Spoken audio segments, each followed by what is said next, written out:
Welcome to Algeria, lying on the southern shores of the Mediterranean Sea. It's the largest country in the continent, a land of rich history, ancient civilizations, and spectacular scenery. Ranging from rugged mountains, lakes and forests, fertile valleys ripe with olive groves, tropical fruits and date palms. And in the south, Algeria boasts the largest desert in the world, the Sahara, home of the nomadic Tuareg. This is a proud nation with a diverse population, made up of Berber tribes and their unique customs and traditions. Born after a war with France in the early 60s, Algeria's rise, fueled by oil riches, has been a long and tempestuous one. It's a relatively new country, but that also makes it an undiscovered gem in the world of travel. In this series, we engage with guides and experts as we explore hidden Algeria.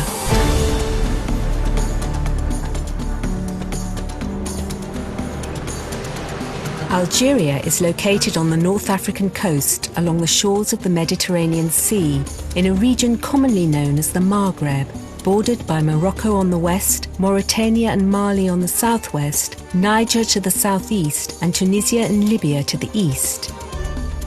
The capital of Algeria is Algiers.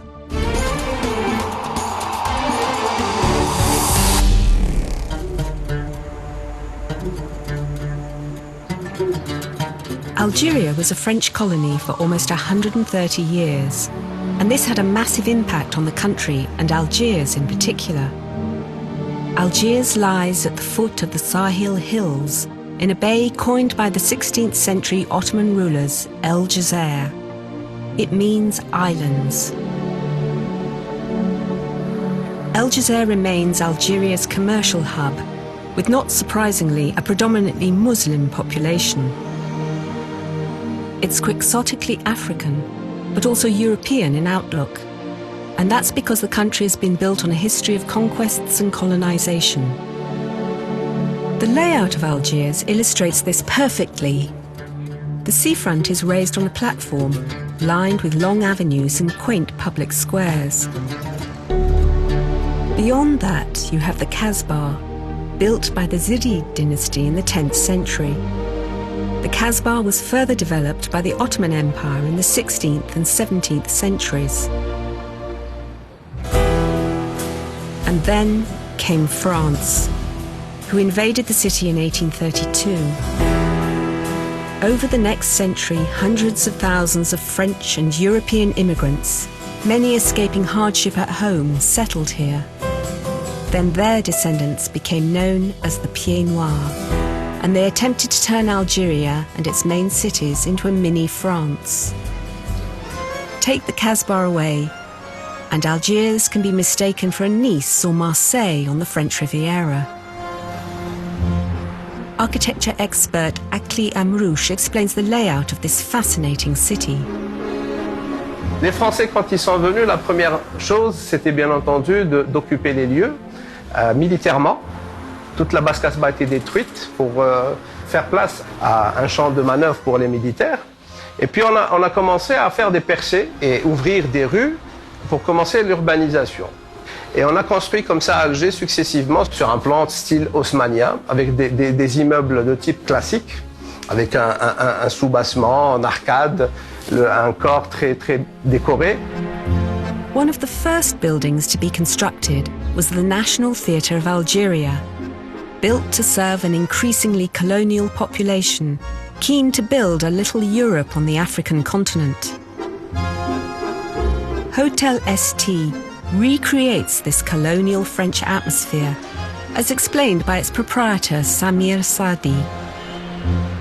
Donc l'hôtel, c'est une architecture haussmannienne, construite dans les années 20-30. Donc il y a l'architecture française, le style haussmannien. Quand on voit l'hôtel de l'extérieur, il garde toujours les signatures de l'hôtel quand il était construit la première fois. Il a gardé son ossature.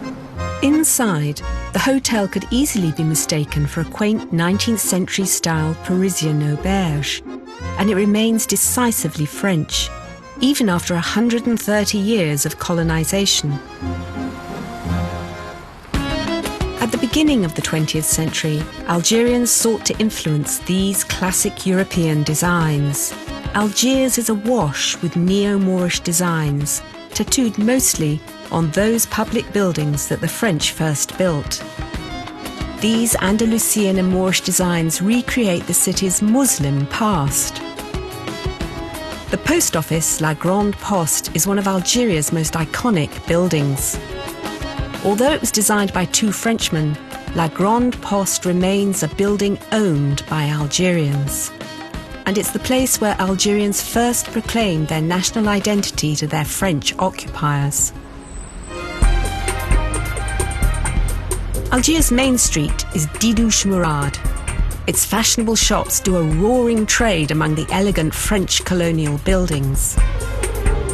Our first guide to the city is Jihad Mohamdi, an Algérois, as locals here are called. A quick tip about Algeria. If you want to cross zebra crossing, you don't just cross, you also use your hand to stop the car to cross safely.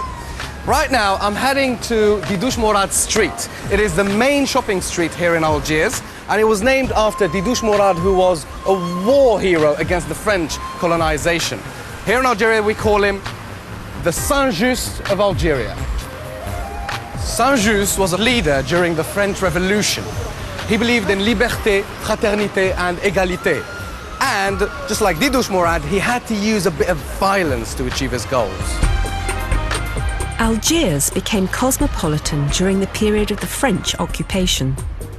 But the country has always been, and still is, essentially a largely rural society, consisting of many Berber tribes, who now live together in the big cities like Algiers.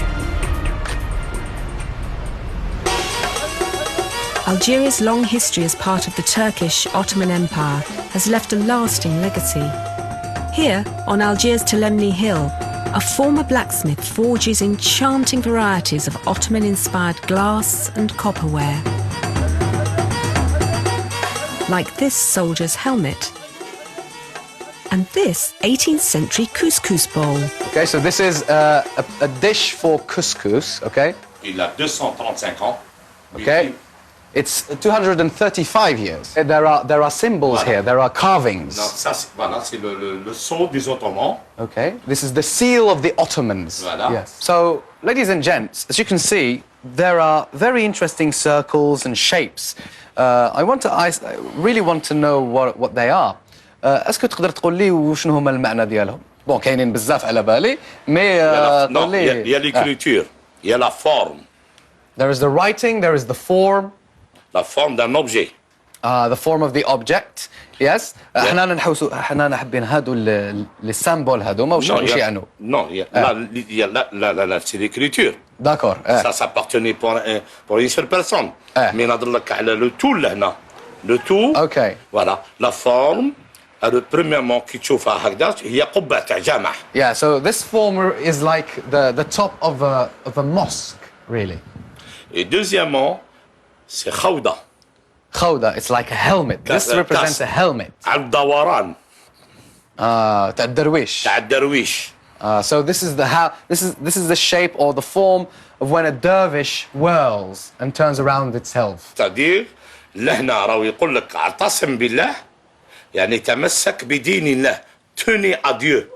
This means, this motion here means you have to grab on to the faith of God. You have to believe in God and the power of God. هي الدوران اللي يرمزوا على الفلك. So the turning and the whirling represents the cosmos. هنا هو جاي لينا قبل كي نجي نتعشى للتنبيه لذكر الله. أولا لينا. So here, this is like a reminder for people that they should mention God and they should thank God for whatever they're eating. So this is the top of the mosque, and this is the symbol on which you should grab onto God and the faith of God.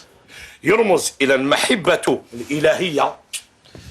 This symbolizes the love of God ويرمز إلى السلام. And peace.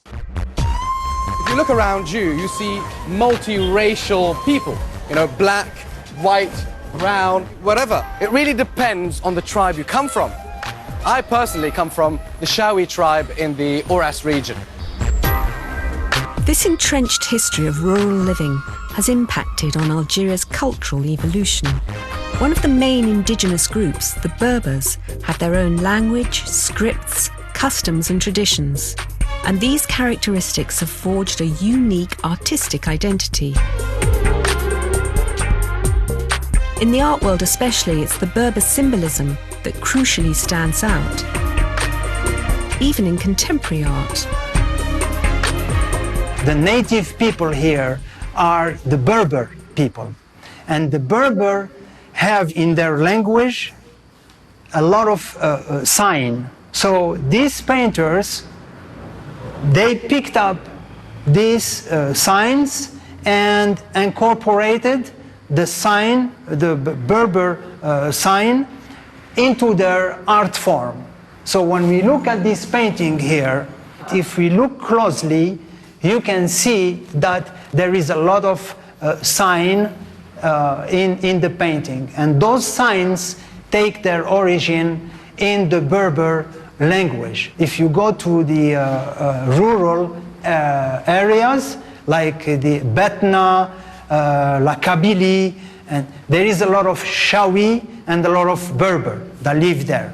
And then they have the tattoos on their faces and on their hands and in their feet. And those tattoos are in reference to the sign language of the Berber people. So it's cultural. And these painters, they took that and then made it as a background to their painting. When you look here, you'll see a lot of signs, and each sign is reflective of the Berber language. They are wild artists. They have an inspiration and emotion, and then they put it right away on the canvas. So there is not too much of an academic thinking when they paint. It's like a graffiti, but with a cultural background. Young artists are trying to find a voice too, in a country more renowned for its bloody civil wars than its art scene. A small studio called the Atelier Sauvage is dedicated to the goal of promoting contemporary and essentially Algerian expression. The owner of the studio and gallery is Feriel Gassimi. Des ateliers après une résidence d'artiste, il nous a été donné de découvrir réellement des artistes complètement différents et une expression résolument contemporaine qu'on ne voit pas partout ailleurs dans des galeries, on va dire, conventionnelles. Parce que les ateliers ne sont pas véritablement une galerie, mais en tout cas, le dernier jour de la résidence, elle fonctionne comme une galerie puisqu'elle montre le projet d'artiste de résidence. Ces différentes monstrations des artistes qui ont évolué aux ateliers ont montré réellement cette génération d'artistes contemporains qui sont complètement, en tout cas, qui semblent vouloir s'affranchir du cliché, entre parenthèses.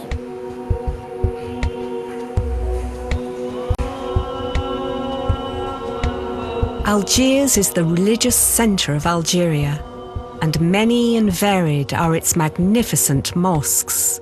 Many of these mosques were converted into churches by the French in the 19th century. The mosque Ali Bachin, built in 1620, lost its minaret when it became a church, but now it's a mosque again. The Kachua Mosque, here in the Algiers Kasbah, also dates from the 17th century. It's celebrated for its mixture of Islamic, Moorish, and Christian Byzantine architectural styles. It was also converted into a Catholic church, the Cathedral of Saint-Philippe, and became a mosque again only in 1962, after Algeria's independence. Today, Algeria prides itself on its religious tolerance, and mosques and churches sit side by side. This is the renowned basilica, the Notre-Dame d'Afrique. Its parish is overseen by Father José Maria Cantal. L'Algérie est un très beau pays, plein d'apparentes contradictions, où vous trouvez, par exemple, dans le même groupe d'amis, une fille qui porte le voile et une autre qui porte une jupe courte, une religion officielle qui est l'islam et une bienveillance assez grande envers les églises qui existent depuis toujours en Algérie. Vous avez en même temps qu'un certain islam radical grandit. Nous sommes dans un pays où vous avez en même temps une évolution de la société qui va vers plus de rigueur et affirmation d'une identité, à une partie de la société qui souhaite qu'il y ait une ouverture et une diversité plus grande. Tout ça dans le même pays, le même jour. Jihad, our guide, explores this religious heritage further. I really wanted to show you that thing up there. Yes, you're right. That is a nuclear reactor in the heart of Algiers. Well, I'm just kidding. This is a cathedral. Here in Algeria, we don't only have Muslims, we've also got Christians. Sacré-Cœur Cathedral is affectionately known as the Montmartre of Algeria. It was designed by French architects Paul Herbet and Jean-Luc Couture, and an engineer, René Sarget. The church has a traditional Greek cross plan, supporting what looks like a cooling tower. But what also takes the eye is the dark, brutal, and angular nature of the interior of this building. The intention here was to achieve a purity of form and line. Very beautiful, mate. It is like a magnificent sculpture. Look at that. This is actually 35 meters high. And if you observe the church from outside, you'll see that it has the shape of a tent. This tent is very symbolic because it represents the tent of the Tuareg people. They say symbolically that God planted the tent in order to live among the people.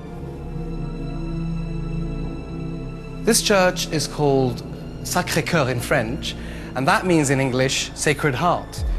You may be wondering why. Well, I'm actually looking at the answer. Sacré-Cœur was completed in 1956, just as the French colonial period in Algeria was drawing to a close.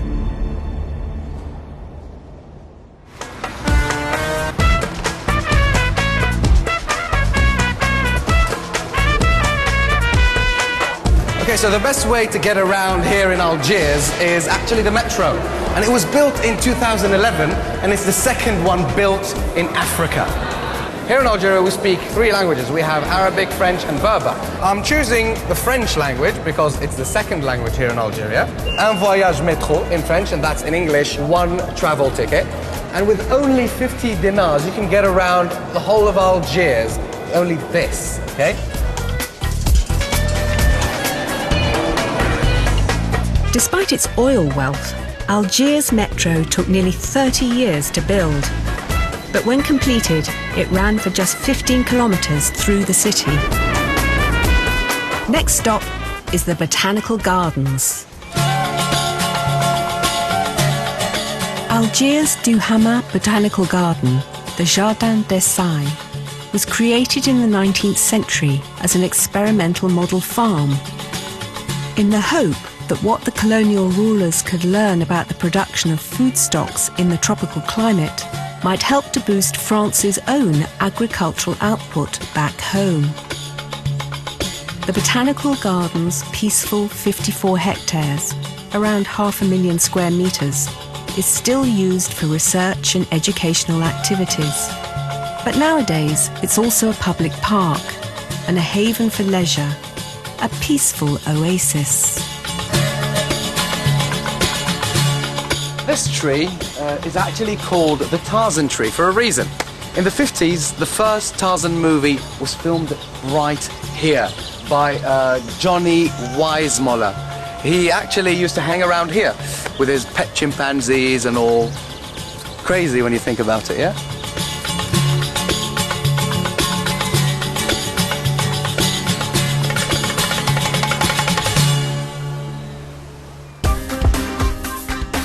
When you visit Algiers, you should make time for a short trip out to the Roman port of Tipaza. It's a 40-minute drive away in a westerly direction along the coastal highway. City dwellers from Algiers will regularly descend upon Tipaza for a scrumptious fresh fish lunch. The choice of seafood is overwhelming and the quality is consistently good. People travel to Tipaza for its impressive Roman ruins. It's located in the gentle pine forest of a national park, on a curving bay that overlooks the coruscating Mediterranean Sea. I've been to many Roman ruins, but this one is a special one because of the fantastic position on the hill. And you have a view in all sides to the sea. Over 12 centuries, Tipaza was colonized, first by the Phoenicians and then the Romans, who defeated them, and finally by the Christian Byzantines. Over time, Tipaza developed into a bustling town centre with a main street leading down to the sea. Its features include Roman amphitheatre and Christian basilicas. We spoke to archaeologist Sabor Salim. La ville de Tipaza, elle est construite différemment des autres villes. Elle est située sur un mamelon. Automatiquement, elle a une vue vers la mer et elle peut se défendre elle-même. On a aussi, parce que faut pas oublier, au milieu du premier jusqu'au début du deuxième, il y a eu des invasions de la population autochtone qu'on appelait les Maures. C'est pour ça que les Romains, pour se protéger, ils en ont construit une muraille qui fait 3 km 600 avec des sentinelles pour monter la garde. Ça, l'unicité, c'est beaucoup plus. Il y a des choses qu'on ne trouve pas à Tipaza, qu'on trouve ailleurs. Déjà, je sais pas, c'est le terrain qui ne s'y prêtait pas, ou bien c'était beaucoup plus une ville de loisirs, beaucoup plus de bien-être. Tipaza was half destroyed by invading Hun armies sweeping through North Africa in the 5th century. The ancient city was abandoned and slowly fell into ruin, but its memory is eternal and it has become a UNESCO World Heritage Site.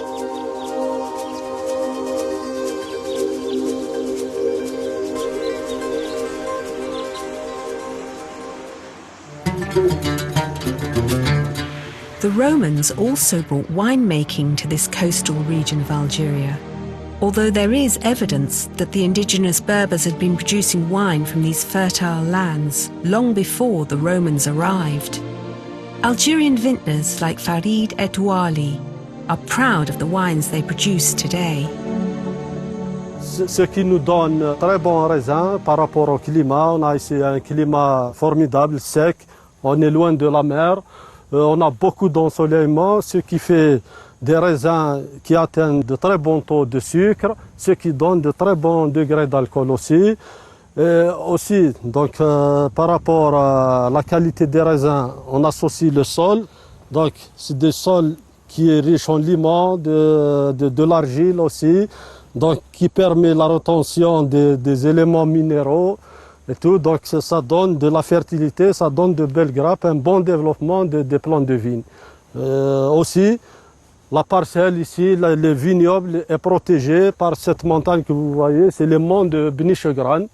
Donc ça permet de protéger contre les vents, donc ça évite tous les dessèchements, tous les problèmes de la vigne. C'est tout ça qui fait de Mascara une région viticole par excellence.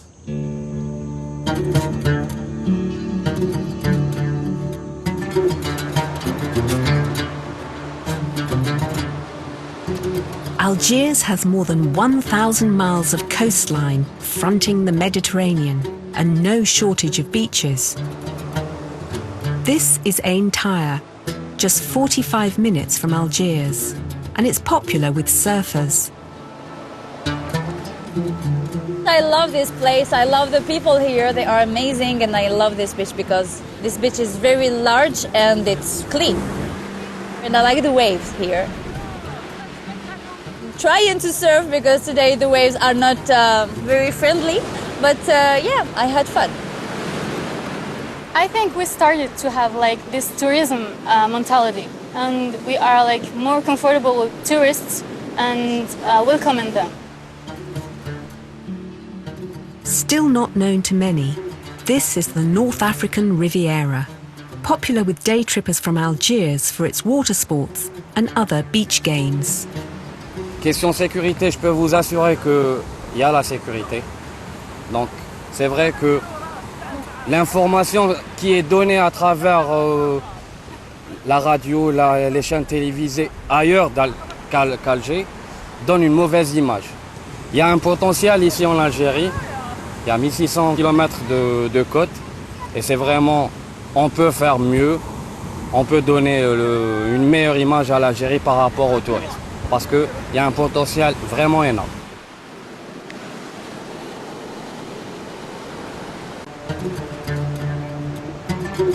Returning to Algiers, one can spend days exploring its historic Casbah. Nowadays, dance groups such as the Parkours can be seen performing for tourists in its narrow alleyways and streets.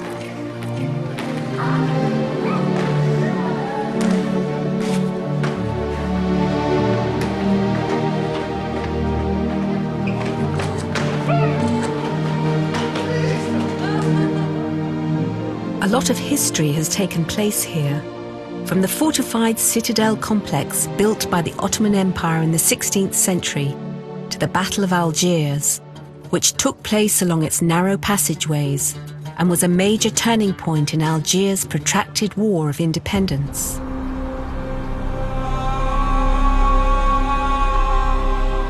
The Ottoman Empire has probably inspired the city of Algiers more than any other foreign power. But at the start of the 16th century, it was their arch-enemy, Spain, that held sway here. During the first part of the 16th century, the Mediterranean basin as a whole was a site of conflict between the Spanish and the Ottomans.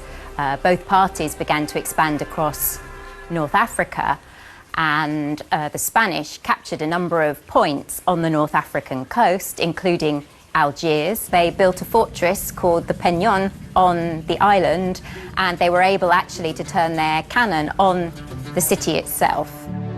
Just outside of Algiers today is a statue of one of its most famous sons, the one-armed pirate Kheireddin Barbarossa. One half of the famous Barbarossa brothers, he saved Algiers from the Spanish invaders. The local population appealed to the Barbarossas to help. The pirate brothers were in the pay of the Ottoman Sultan Selim, who engaged in a series of battles against Christians across the Mediterranean. The Barbarossas were famous for their bloody raids against Christian communities on land and warships at sea, even capturing soldiers and sailors and enslaving them. Archaeologist Ramzi Turk explains more. Les frères Barbaros étaient une force navale très répandue et très célèbre dans la Méditerranée. Ils ont réussi à faire beaucoup de dégâts aux navires chrétiens. Il a capturé beaucoup de personnes nobles comme des captifs. Il les a envoyés au sultan ottoman, des cadeaux ou des récompenses. Arouj Barbarossa was eventually killed, but the one-armed Kheireddin fought on and bequeathed the city to the Sultan, which then became part of the Ottoman Empire. Kheireddin gained sole control of the Algerian territories. He decided to seek recognition from the Ottoman Sultan as Ottoman governor of the region, so he dispatched a delegation to Istanbul and the Sultan, and in return he did receive a letter of investiture, a Khatt al-Sharif, making him Ottoman Pasha of Algiers and its surrounding territories, which were quite substantial by this period. The Ottomans were responsible for many of the Kasbah's features still here today. The Kasbah was one of Kheireddin Barbarossa's first accomplishments as governor of Algiers. It has been part of the city's landscape since the Zirid dynasty made this their home in the 10th century. But it was the Barbarossas and the Beys who followed him who developed it, beginning with the construction of the citadel in the 16th century. Archaeologist and tour guide Nihad Benz takes us on a journey into the heart of the Ottoman El Jazer. Waouh, quelle belle vue! J'aimerais bien vous dire que la Kasbah n'était pas construite par les Ottomans, mais avant, avec des années et des siècles. Les Ottomans, ils ont créé des forteresses avec 5 portes dans chaque côté. Il y avait une autre là-bas, une porte là-bas et une autre là-bas, et ensuite suit jusqu'à la citadelle.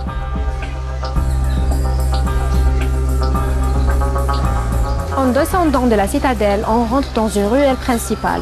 On voit sur les côtés, sur ce côté on voit des maisons et sur l'autre on voit des magasins. As you can see, some trades have stood the test of time, like this carpenter's workshop. Salam alaikum. Dans l'autre côté, on voit aussi des magasins. There were 150 fountains in the Kasbah at the height of Ottoman rule. Most of them were located near the mosque. They were used for drinking, for water storage, and for ablutions before the daily prayers. Maintenant, on va découvrir une des 7 fontaines qui ont resté à la Kasbah. Cette fontaine, elle est nommée la Ain Mzouqa. Elle est décorée avec des carreaux de faïence turcs. Et comment on sait que c'est des carreaux de faïence turcs? Parce qu'ils ont utilisé la fleur de tulipe. On le voit les lignes ici. Cette fontaine, elle est vraiment magnifique. C'est pour ça qu'ils ont utilisé les carreaux de faïence pour décorer, pour montrer aussi la richesse. Ça existait dans cette période.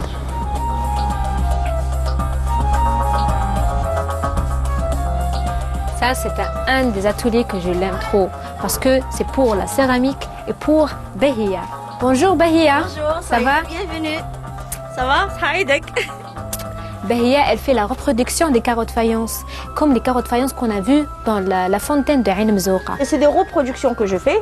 C'est des carreaux qui descendent du XVIIe siècle. C'est les mêmes motifs qu'on trouve au territoire méditerranéen. C'est en Portugais, en Tunisie, en Espagne, en Turquie. C'est des carreaux plutôt qu'on trouve au niveau des palais, les vieilles maisons de la Kasbah, les maisons qu'on appelle maisons mauresques. Ça, c'est du mauresque. Voilà. On va voir maintenant le bois qui est utilisé pour supporter et renforcer les meubles, qui a été utilisé par les Ottomans. Et le type de bois, c'est tuya. C'est antisismique et anti-humidité. C'était vraiment magnifique d'utiliser ce bois. During the Ottoman times, the Kasbah was also home to Jews as well as Muslims. The Jews of Algiers numbered thousands, and they were famed for their commercial and craft skills. Sicile se divise les ruelles de la Kasbah. Et en vérité, dans la période ottomane, c'était comme des signes pour diviser et pour dire que cette ruelle est pour les musulmans ou pour les juifs. Lorsqu'on voit deux mains et au centre il y a la fleur de l'œillet et le croissant, ça veut dire que c'est une ruelle pour les musulmans. Lorsqu'on voit une main et le serpent sur le côté et l'étoile de David au centre, ça veut dire que c'est une ruelle pour les juifs. Et comme ça, on sait bien que les musulmans et les juifs sont vivés en paix, il n'y avait aucun problème entre eux. At the height of the Ottoman Empire, 30,000 people lived in the Kasbah. There were 100 mosques, 50 harems, and 50 hammams, 50 souks, and a few inns as well. These were run by Jewish landlords, and they were allowed to serve alcohol. Many of the surviving buildings are Ottoman, like this 18th century mosque.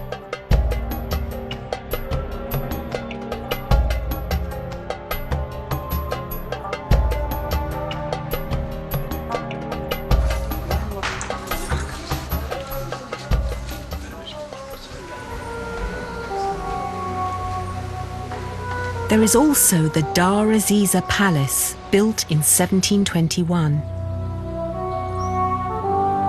It's one of the most exquisite palaces of the Ottoman era, renowned for fantastic tile and marble work, much of it imported from across the empire.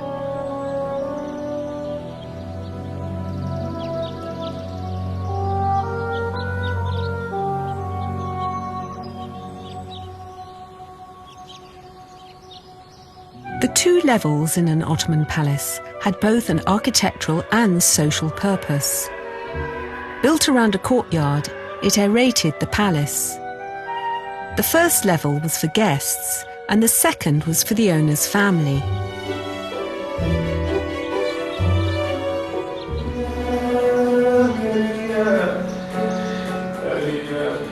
The Kasbah is also home to another Algerian tradition, Charbi music. One of the city's famous Charbi singers is Noureddin Alan.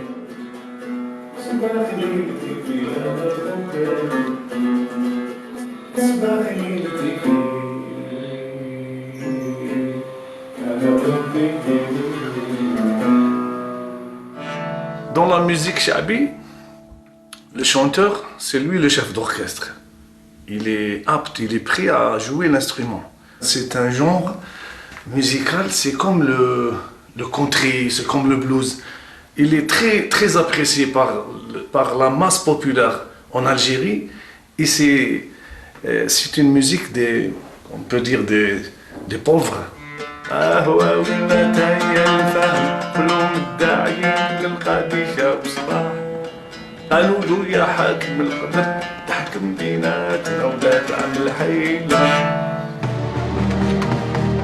With such a great diversity of people, customs and language, city life in Algiers is wonderfully vibrant. The cafes and bars are full, despite this being largely an Islamic society where no one drinks alcohol. But there are other diversions to be had in these places. The bar is a refuge where Algerians can indulge in their love of football. And a terrifically popular pastime, and one usually played by men, is dominoes. This multi-ethnicity still defines Algeria today, and it was an identity promoted by one of its most famous exports. The absurdist philosopher and writer Albert Camus, Pied Noir, a European, born in Algeria to French parents. He grew up not in privilege but poor, and railed against the racism inflicted on the Berber and Arab majority who were denied citizens' rights. This put Camus at odds with the majority of the Pied Noir. Instead, he campaigned against the racist elite and promoted what he called a new Mediterranean culture, embracing the multi-ethnicity of the Algerian people. One of Camus' most famous works was his book The Outsider, and with the coming of the Algerian War, he would be tested. Which side was he on? Camus was a regular at this café in Algiers, where journalist Leila Assas explains more about Camus' dilemma. Camus a grandi à Alger, dans le quartier populaire de Bellecour. Il a toujours été fier de revendiquer ses origines entre guillemets algériennes, parce que ses arrière-grands-parents font partie des tout premiers pionniers en 1834, il me semble, qui ont en fait colonisé l'Algérie. Donc il est implanté, il est algérien depuis de cœur aussi et d'âme. Camus, il s'est toujours opposé à la manière de faire du FLN, notamment le phénomène des poseuses de bombes dans des espaces publics qui ont visé des civils. Et je pense que c'est à ce moment-là, en fait, que ses positions par rapport à l'indépendance de l'Algérie ont commencé à être déroutées, parce qu'il a compris que quelque part, il n'y aura peut-être pas en fait de place pour les Français de l'Algérie en Algérie.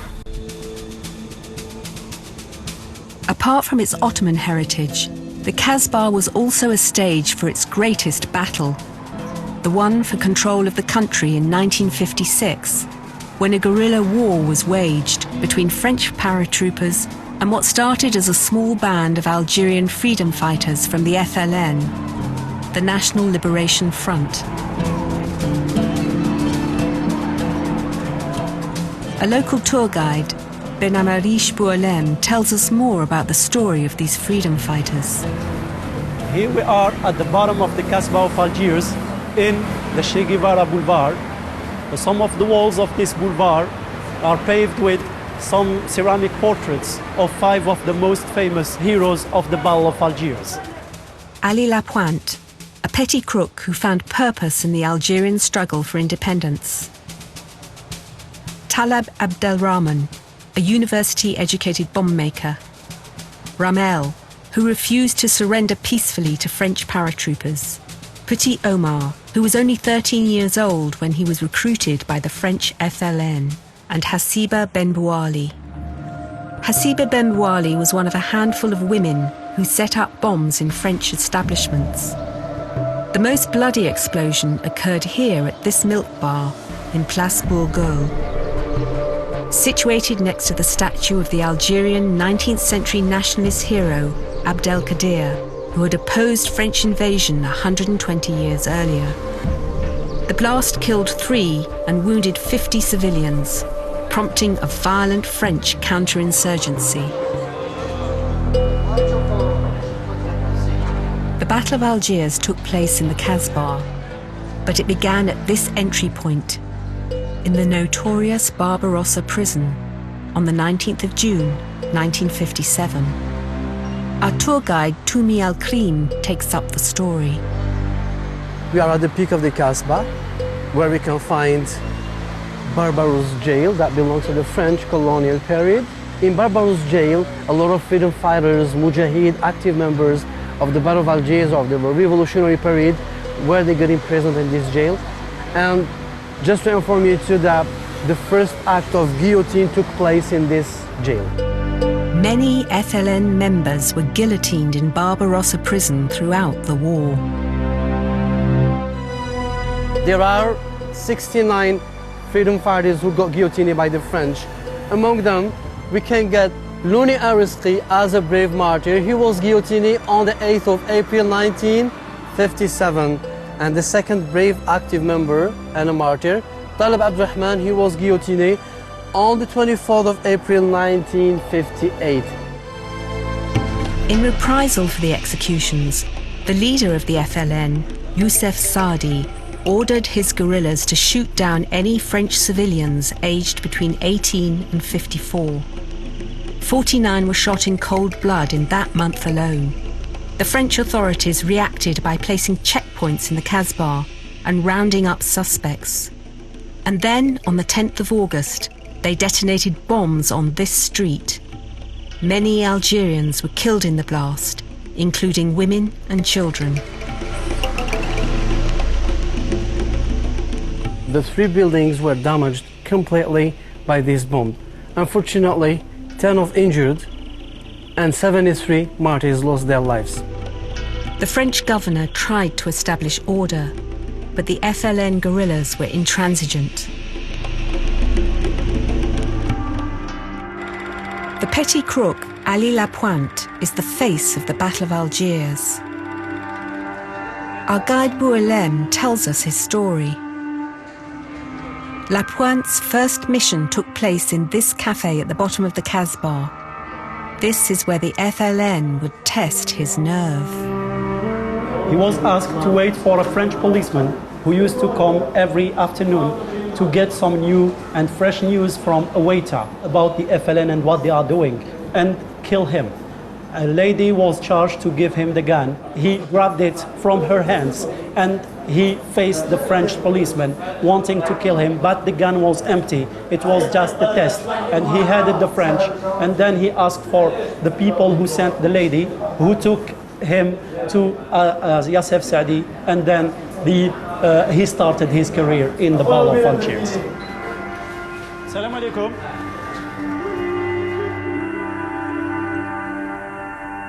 The Casbah was chosen by the freedom fighters because it provided them with many possibilities and shelters, striking and hiding in such shelters, using the flat roofs to flee away. Besides this, the mini streets in the Kasbah were a big advantage for the freedom fighters to have easy escapes. And we have many of them, like the street you can see here. And that made it really difficult for the French to chase the freedom fighters and put an end to their actions in the Kasbah. Khaled Mahiout, who lives in the Kasbah, shows us a secret hiding place where freedom fighters would hide from French soldiers. La profondeur avait 20 mètres. Ils ont utilisé comme une cache. Et après, il devient une cache parce qu'ils ont fait l'opération jumelle. Toute l'Algérie, c'était avec les hélicoptères pour surveiller. Il y a des gens qui, comment on dit, des résistants. Il y a des groupes qui tuent comme ça, donc ils ont été cachés ici. Our guide Toumi Al-Krim takes us into the heart of the Kasbah to visit the son of one of the freedom fighters.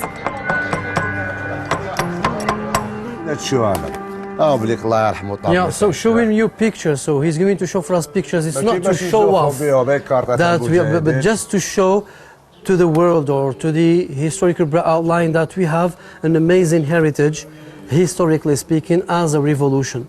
All these are sorts of trophies which were given or offered by the ex-president, Mr. Shadley, that God bless him. Wissam al-Muqawim, which means the trophy of the resistant, as his father was a freedom fighter. And a freedom fighter card, yeah, and a medal in which it is mentioned as a freedom fighter too. جمال يعطيك الصحة. لا مزيد. الله يعاونكم. شكرا على كل شيء. على خير. سلامة. The Battle of Algiers was vividly portrayed by the Gillo Pontecorvo film of the same name, starring Brahim Hajij as Ali Lapointe. It was made 4 years after Algeria's proclamation of independence, and in the same streets where key events took place. You can retrace the steps of the film's memorable scenes if you wander down the Kasbah today. Here, in this passage, occurred one of the most famous and memorable incidents. The tale of the fourth hero, Ramel. August 24th, 1957, 4 of the freedom fighters got surrendered inside this house. All around, the French paratroopers were encircling the area, and the French did even use the helicopters to make sure that no one is going to flee away using the flat roofs. The machine gun was non-stop, and the freedom fighters kept fighting. 2 of them died first, and the 2 last ones had the idea to try to trick the French, and they put in a basket with a rope some documents and arms telling the French that they're going to surrender. And the first soldiers rushing to get the basket didn't know that there was a bomb that exploded and killed them at first.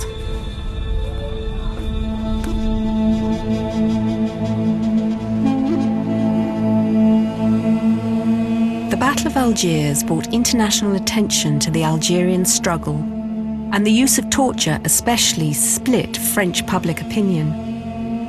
This was the major fact that led France, under the leadership of Charles de Gaulle, to finally accept independence in 1962 after a 6-year bloody war which cost many lives. The Battle of Algiers had a huge impact which still resonates in the city today. After independence, about 1 million Pieds Noirs, the Europeans who had lived and were born in Algiers during its colonization, left the country, along with 100,000 Algerian Jews. Writer-philosopher Albert Camus, the famous Pieds Noirs, who was a liberal moderate and wanted a peaceful resolution to the conflict, was ostracized by both sides and died before Algerian independence was realized. Today, the massive Martyrs' Monument, which symbolizes the country's bitter and costly fight for independence, towers over the city, viewable everywhere. Algeria's population nowadays reflects a complex and vast country, a myriad of different cultures and tribes.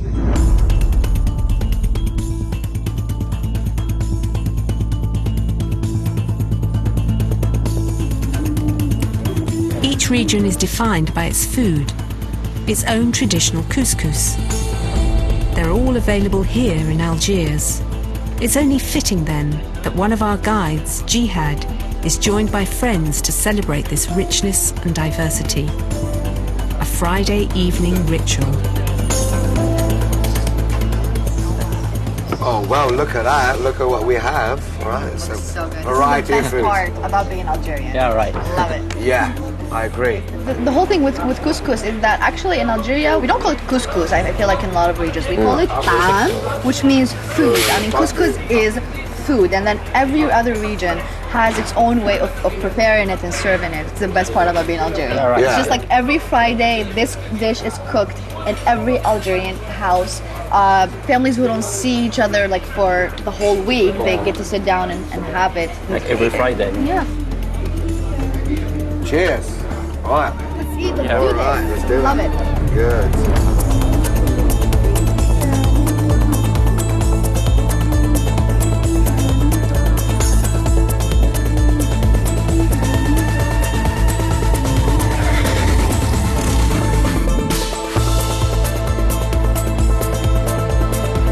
Stay with us here on PBS America. There's so much more to explore in Hidden Algiers next.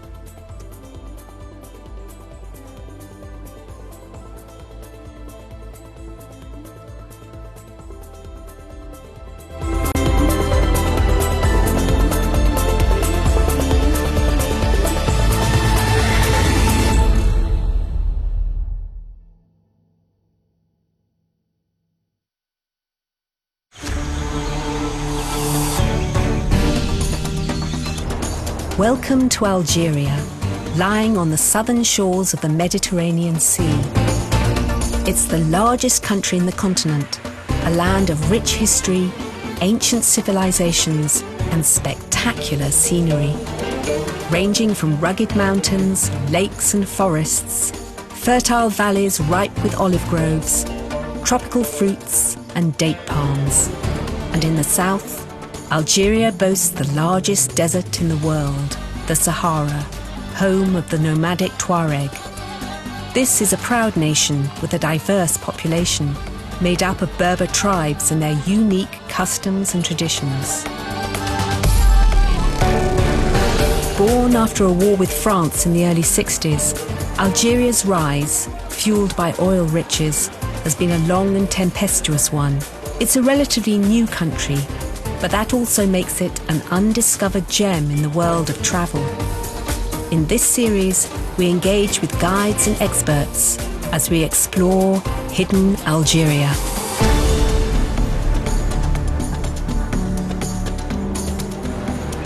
Algeria is located on the North African coast along the shores of the Mediterranean Sea, in a region commonly known as the Maghreb, bordered by Morocco on the west, Mauritania and Mali on the southwest, Niger to the southeast, and Tunisia and Libya to the east. In this episode, we explore the undiscovered cities and ruins of its historic hinterland.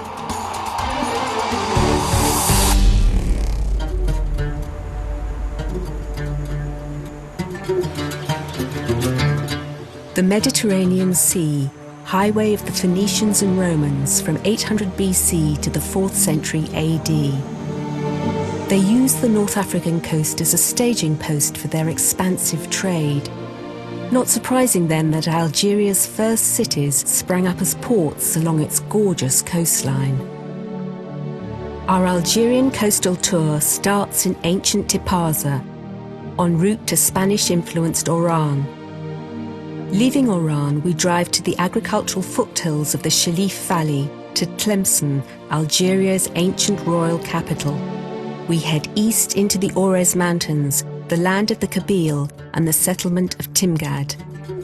We end our journey back on the coast in the Numidian capital of Sirte, modern-day Constantine.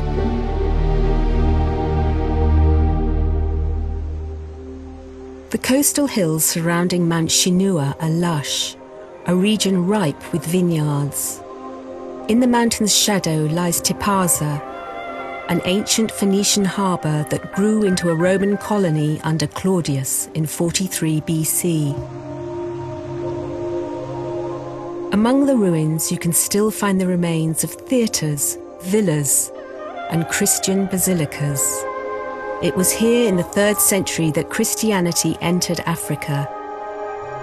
The Romans took over 100 years and 3 Punic wars against Carthage to establish their concept of civilization along this stretch of the Maghreb.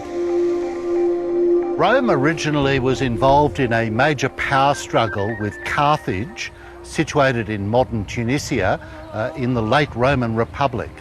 This was a struggle to the death between the growing Roman Republic and Carthage. There were 3 major wars. The last one resulted in the defeat and the sacking of Carthage in 146 BC. Afterwards, then, there was an impetus for Roman colonisation of North Africa. And the Romans occupied the old Punic part of North Africa and gradually started to move westwards into Numidia or eastern Algeria and then right across through to Morocco.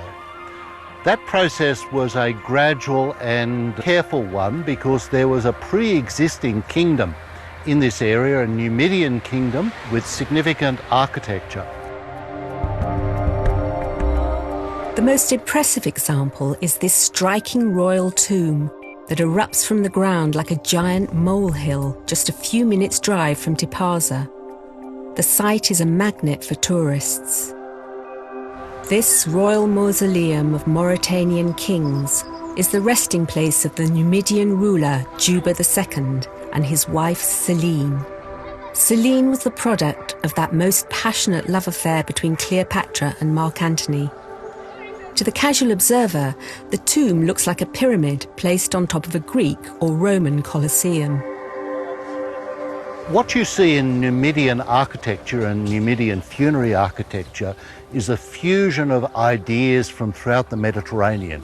We see Greek, Hellenistic, Egyptian, as well as local inspiration. This is not some simple copying of bits and pieces, but an integrated view of architecture and art that is specifically North African.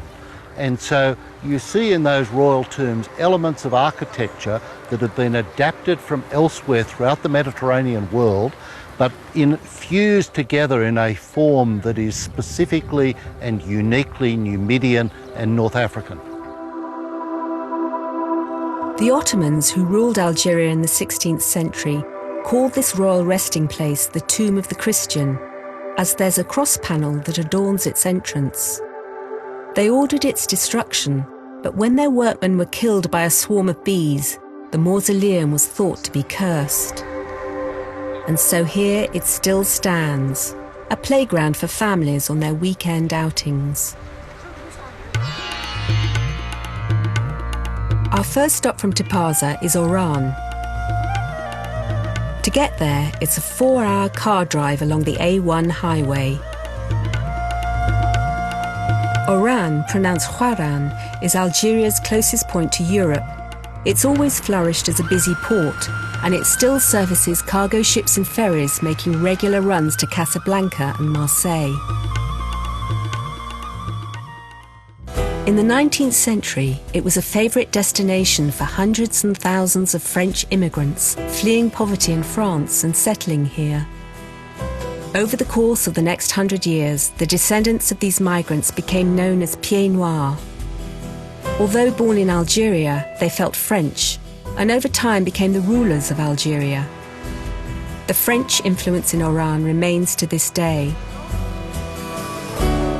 Oran's architecture also reflects its multicultural past.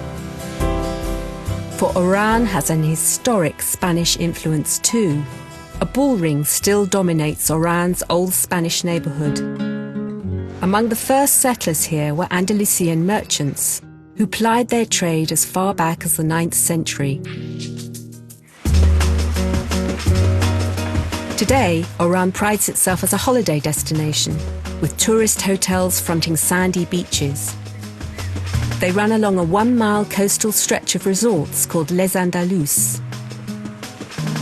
Among the few foreign visitors here are some descendants of Pieds Noirs. Alors je viens de Paris. Je suis venue en Algérie parce que je voulais connaître l'Algérie depuis longtemps, notamment parce que j'ai des origines pieds noirs et que je voulais en connaître un peu plus sur là où avaient grandi mes grands-parents. Voilà.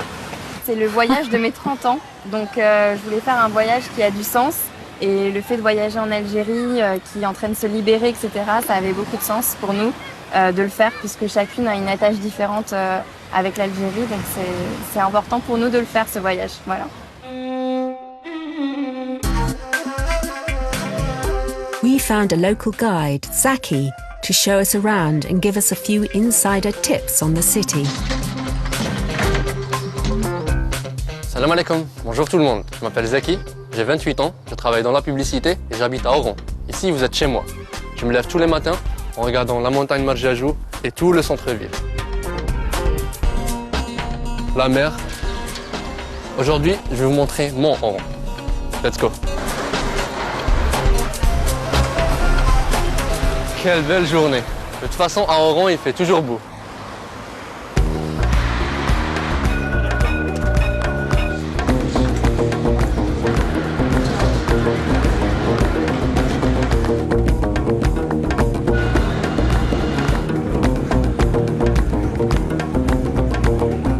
Oran has a multicultural and cosmopolitan feel, and that's because it has always been a colonial city. Spanish and French settlers especially put their stamp on the streets and buildings. One Frenchman who was born in these streets grew up to become one of the greatest fashion designers of the 20th century.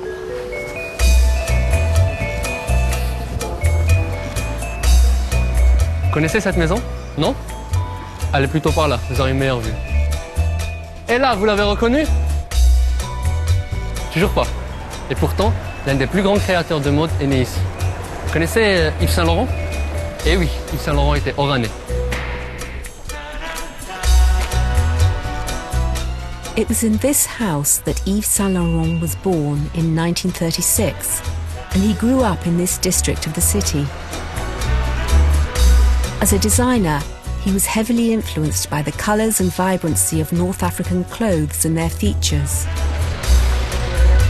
Fashion expert Amour Gouail explains. L'Algérie déjà est un pays qui possède une culture vestimentaire extraordinaire, un savoir-faire magnifique. Et tous ces éléments ont été repris et inspirés Monsieur Yves Saint Laurent lors de ses créations. On voit la présence et l'influence berbère dans ses vêtements, le Sahara, le voyage en Afrique, la femme de couleur. Il inspirait énormément. Zaki chats to one of the locals about the famous fashion designer. Il a grandi avec ma mère, les sœurs de ma mère. وكانوا les anciens تاع الكارتي هنايا. Oui. كلمات والله غالب ماشي يعرفوا l'histoire. Chaque 5 ans, 4 ans, 6 ans, يجي يضرب طله ويروح. كان يجي نوكولين تيجي avec sa canne. Cheveux gris. Yves Saint Laurent revenait souvent ici, même plus tard après avoir quitté l'Algérie. Il revenait souvent ici pour prendre des nouvelles de ses anciens voisins et ses amis d'enfance. Voilà. His next tram stop is the city centre and its main square, the old Place d'Armes. Ici, nous sommes à la place 1er novembre, la plus grande place d'Oran. Aujourd'hui, elle s'appelle la place 1er novembre en commémoration des 1er novembre 1954, la date du déclenchement de la révolution algérienne. Mais avant, ça s'appelait la place d'Armes. Où on voit en haut une statue faite par les Français à l'époque de la colonisation française qui représente une victoire. Et en bas, nous avons notre victoire à nous, l'émir Abdelkader. Abdelkader is Algeria's first nationalist hero. He held out against the French forces in western Algeria in the 1870s. His resistance paved the way for the independence movement in the 20th century. The Opera House was built in 1908 and remains a hallmark of the French colonial architecture. Zaki is feeling a little bit peckish, so he decides to head into the Medina Jadida market in the old part of town to get something to eat.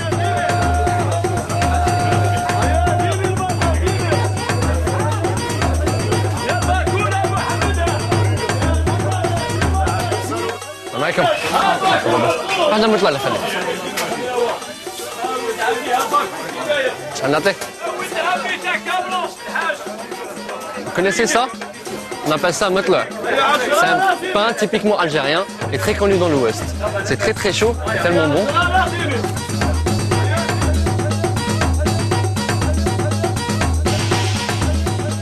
L'Algérie est un pays musulman et je suis musulman, alhamdulillah. Et aujourd'hui, je vous emmène dans cette église. This imposing building is the Sacré-Cœur Cathedral.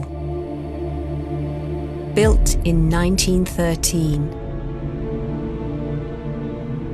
But it was the work of the Dominican bishop Pierre Claverie who transformed the layout of this immense church into something more than a local parish.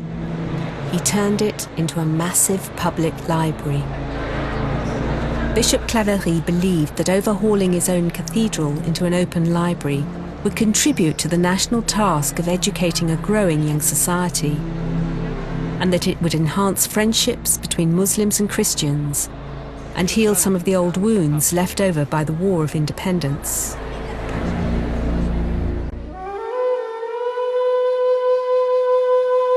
Much of Iran's history has been forged by the 265-year-old war between two of its occupying powers, the Ottoman Empire and the Spanish Habsburg Empire. Both vied for control of this Mediterranean trading outpost. Their legacies are found everywhere in Oran, like these Turkish baths.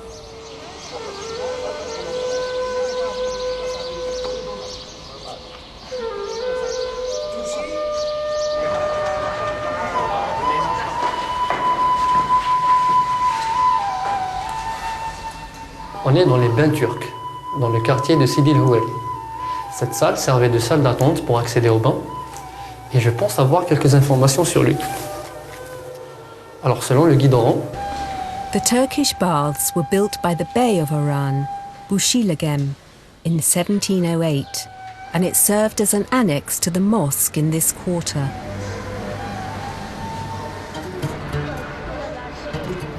The Ottoman palace on the Rue Mefta Kuider is definitely worth a visit, despite needing extensive restorations. Nous sommes dans le palais du Bey. Cet espace est le symbole de la période ottomane à Oran. Built in 1792 by the governor Mohammed el-Kabir, it gives a wondrous glimpse into the fastidious world of the 17th century Ottoman governor. He was titled the Bey, and this is commonly known as the Bey's Palace.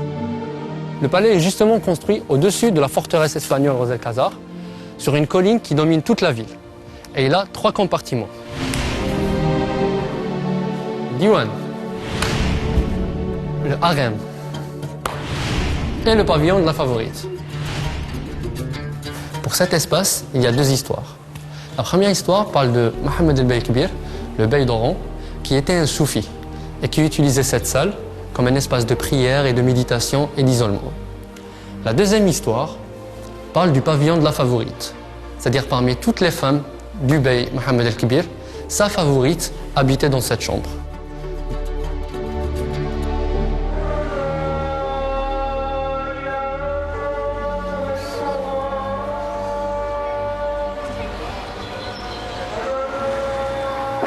C'est très calme ici. On pouvait le voir, le bey avait une vue imprenable sur toute la ville et c'était sa façon peut-être un petit peu d'espionner les gens et de voir ce qu'ils font. The Bey's palace overlooks the old Spanish quarter with its Castilian-style streets and its pretty and evocative Spanish bars. The first Spanish immigrants were Andalusian merchants who arrived here in the 10th century. They settled in this barrio. Our guide is Rashid Mahaji, who is of Spanish heritage. Aquí estamos en el bar de Santa Cruz, que es mi bar favorito, mi cafetería. Yo siempre vengo aquí, que es un ambiente muy popular. y es un bar también de los marineros. Yo siempre vengo aquí a tomar un café. Sí, nada problema. Tener un café simple.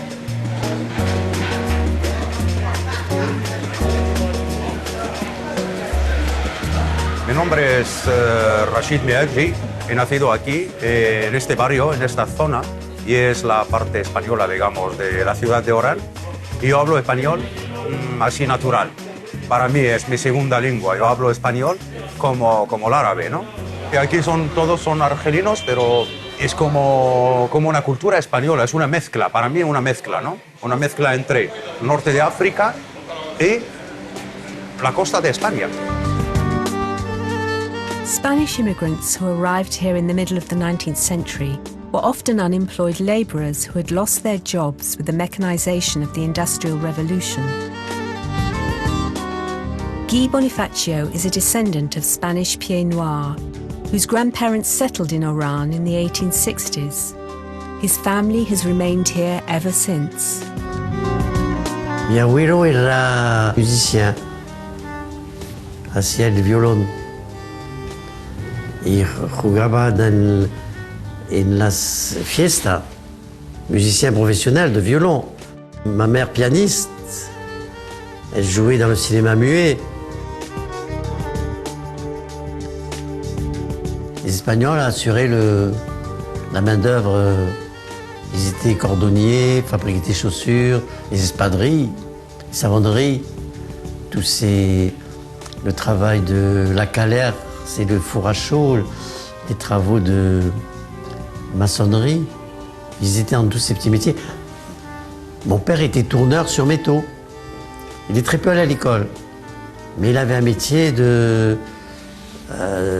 qu'il avait appris en école, c'est même pour fabriquer à partir de métaux et fabriquer des pièces de voitures, de motos. Il y avait une adresse, ils étaient pêcheurs. Le port, c'était espagnol. The environment of Oran at least offered a semblance of familiarity to the expat Spaniards. Maravillas Puertas moved to Oran because the city reminded her of home. Llamo Maravillas, soy profesora de español. Estamos actualmente en una de las plazas de Sidi el Juari, una placeta. Hay muchas en todo el barrio, más pequeñitas, más recoletas.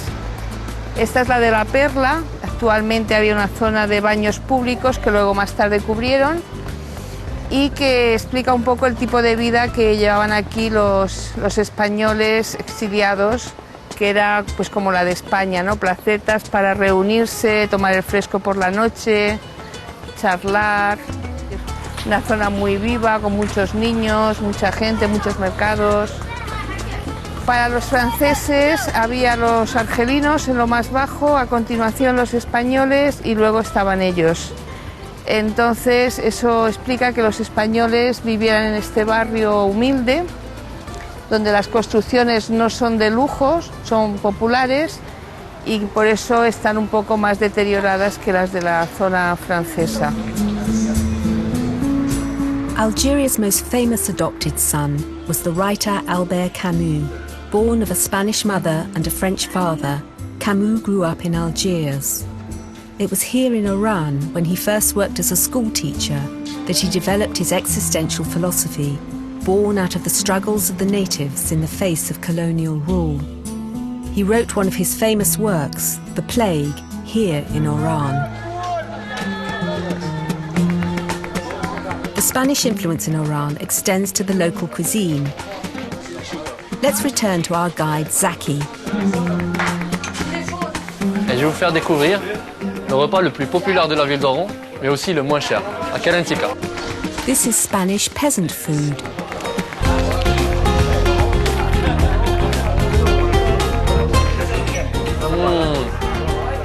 Toujours aussi bon, parfait.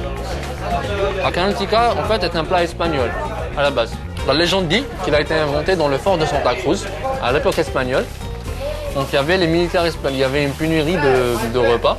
Le cuisinier du fort n'avait que du pois chiche. Donc il a inventé ce repas à base de pois chiche. Et il a fait attendre les gens les militaires pendant des heures et des heures et des heures. Et la légende dit que plus les militaires s'impatientaient pour manger, et plus il leur disait qu'il faut attendre parce qu'ils se mangent chaud. Donc il disait caliente, caliente. Et le nom, à la base, c'est caliente, qui est devenu Calantica à Oran.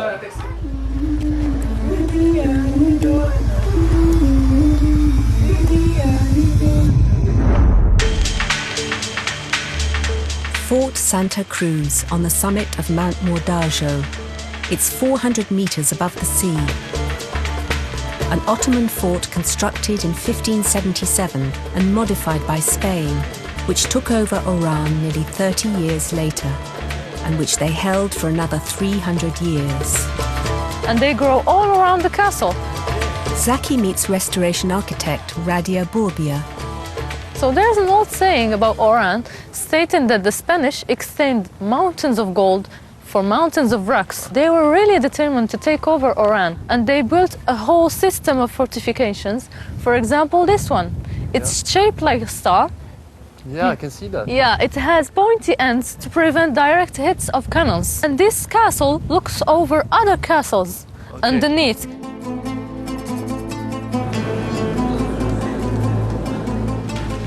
Zaki inspects the defences, a portcullis with loopholes above it, from where hot burning oil would be poured on the invading Ottomans. There are also subterranean tunnels linking the fort to other forts in the city. Zaki also looks at the rainwater storage system, reaching down to a reservoir, which allowed the soldiers to survive inside the fort for months during an Ottoman siege. The officers' garrison was high up in the main castle. Visit it today and enjoy the great views down to the city. It's the perfect place to keep an eye on an approaching enemy.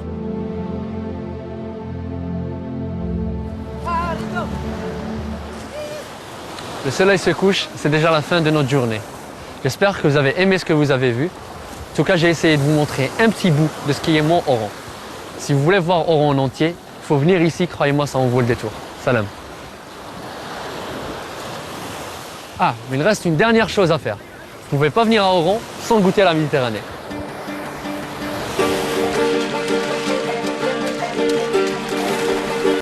Our next destination is the ancient Algerian capital of Tlemcen. It's a 1-hour drive through the rolling hills of the coastal hinterland to get to this most historic of Algerian cities.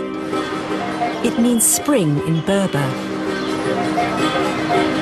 A busy agricultural town of medieval splendour, capped by a 14th century Moorish-style mosque and minaret. This was once a royal city, and even today the locals speak in a different dialect than other Berber tribes in Algeria. Oh, for others Algerian who don't speak this accent, for him it's very exciting. It's very symbolic accent. When they hear the Tlemcenians speak, it's a symbol of beauty, of civilization, of raffinity of Tlemcen and the history of Tlemcen. Tlemcen was once the most significant city in Algeria. Tlemcen was the capital of the Maghreb, Central Maghreb, Algeria, because at that time Algeria was called the Central Maghreb, Morocco is the Maghreb, and Tunisia was Africa. Tlemcen was the capital of the country. All the commerce between Africa and Europe passed through Tlemcen. It was like a transit. As the commercial fulcrum of Algeria, Tlemcen became a target for the competing Islamic dynasties in North Africa in the Middle Ages. It was the Zaynids who turned Tlemcen into a sumptuous royal kingdom. When the Zaynids established their dynasty, they built the castle or the palace of El-Meshwar. El-Meshwar Palace remains a gem of Zaynid achievement. The name literally means the place of Meshwara, translated as the place of advisory councils. It was as much a complex building set within an impressively walled citadel where ministers gathered as it was the royal residence for the Zayanid ruler Yagmarasan, who made this his home in the early 14th century. The king's palace is at the heart of the citadel, and it's most certainly worth a visit. It was one of 4, and this one is the actual king's residence, a fountain garden of paradise leading to the Diwan, the king's council, and harem above. It also has suites on either side, assigned to the seasons of winter and summer. The winter suite is built of stone, and the summer one is constructed with marble to keep the rooms cool.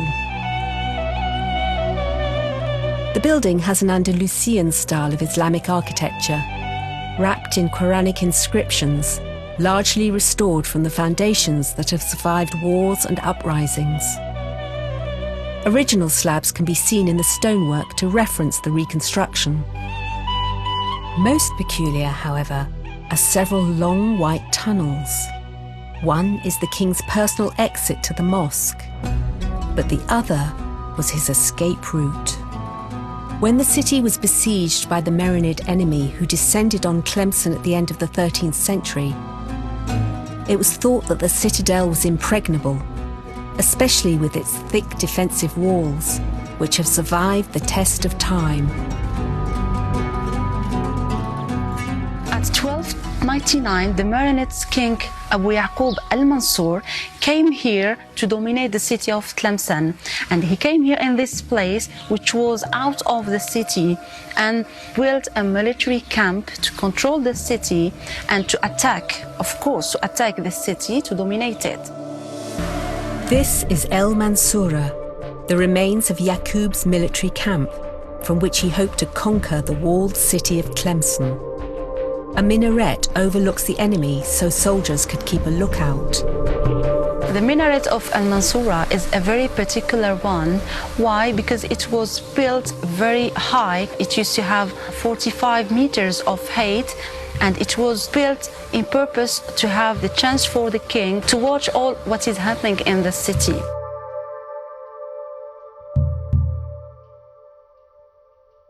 The minaret of Al-Mansoura had a very beautiful decoration and ornamentation, different colored columns, so that every color represents something which has a relationship with Islam. Yaqub was hoping for a swift victory, but the siege became a long battle which required the building of this huge citadel. After building these 2 edifices, the Mansoura became a big city surrounded by a great wall, and this great wall had 88 towers. This was followed by a great mosque, which once stood on this expansive courtyard. And in the same way that a Christian cathedral denotes the city, so a mosque turns a citadel into a city too. Entering the mosque was rather unconventional. The particularity of this minaret is that you can find the principal door of the mosque in the minaret. In an ordinary mosque, you can find the minaret and the door is apart. So that the minaret is Al-Mansoura is at the same time the principal entry of the mosque. It was a large city, of course. They built it to live here in Tlemcen. In fact, at that time, we have 2 different cities. The first one is Al-Mansoura, surrounded by its wall, and the second one is the original city of Tlemcen, is Al-Mashwar, surrounded by a great wall until the city of Agadir. Calling his citadel the Victorious was a presumption, for Yaqub Mansur could not blow the Tlemcen wall down, no matter how hard he tried. He abandoned his mission in 1307. The siege stayed for 8 years, trying and trying to enter the city of Tlemcen, to control or to dominate the city of Tlemcen, and they didn't succeed. After 8 years of trying, they returned to their country, to Morocco. We leave Tlemcen and head across the Aurès Mountains to eastern Algeria, where we explore Roman Timgad in the province of Batna.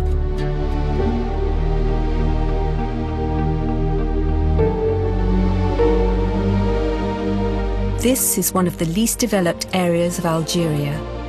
Consequently, it has some of the most stunning scenery in the country.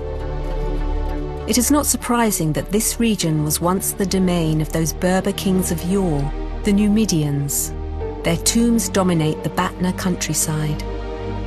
This once powerful Algerian realm existed almost 2,000 years before French occupation ignited the fires of independence.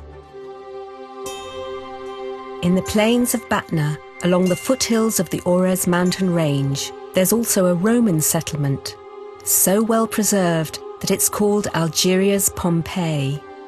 It is the city of Timgad, and it's a must-see for any intrepid traveller. It's one of Algeria's archaeological jewels.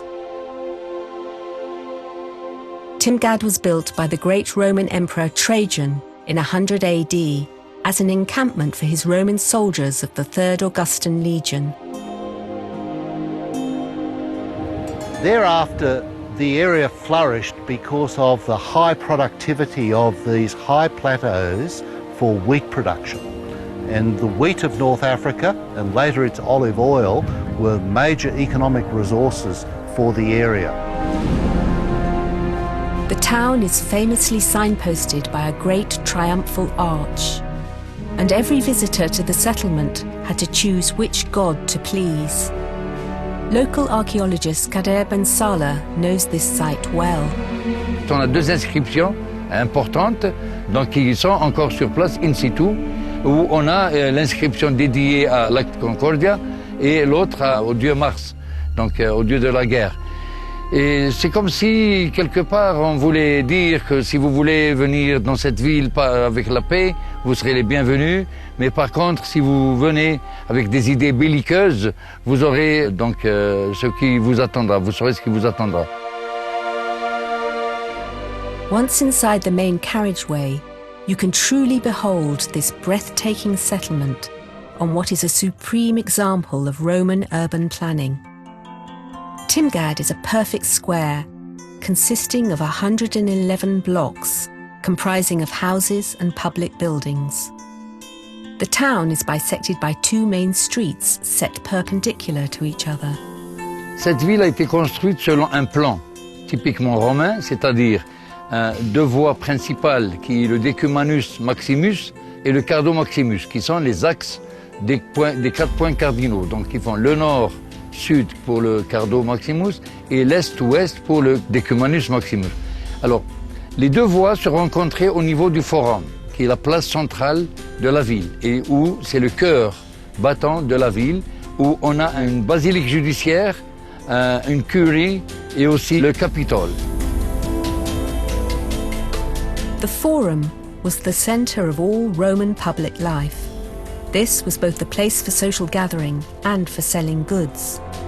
It had a temple dedicated to the Emperor Trajan and his military victories. Then there is the Capitol. This towering temple is dedicated to the gods Jupiter, Juno, and Minerva. There are 14 Roman baths in Timgad. They would have been used by weary travellers entering the settlement. There's also the amphitheatre. It's built into the side of a hill and is comparatively smaller than other Roman theatres, but it could still seat 3,500 spectators on a good day. The interesting thing about Timgad is, although it is a spectacular site, it's a spectacular site with a history that's largely unknown. Its historical references are few. By and large, Timgad was forgotten in Roman history, but of course it's come alive through the magnificent ruins that we have today. Timgad appears to have been destroyed sometime in the 5th century by Moorish brigands, and when the Byzantines conquered North Africa in 533, they arrived at Timgad to find the city deserted. The site was covered with sand and forgotten until it was excavated during the early part of the French occupation of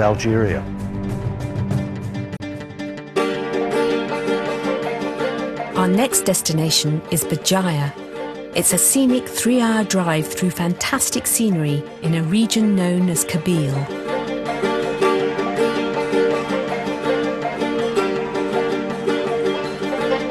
Its hills form part of a mountainous belt that stretches west to Morocco's Atlas Mountains and east to the Aures Mountains bordering Tunisia. The capital of Kabyle is the port of Bajaya, and the coast around this industrial city bears some impressive coastline. This land has had a special significance for Berbers for centuries, most recently like poets such as Hassan Mahmed.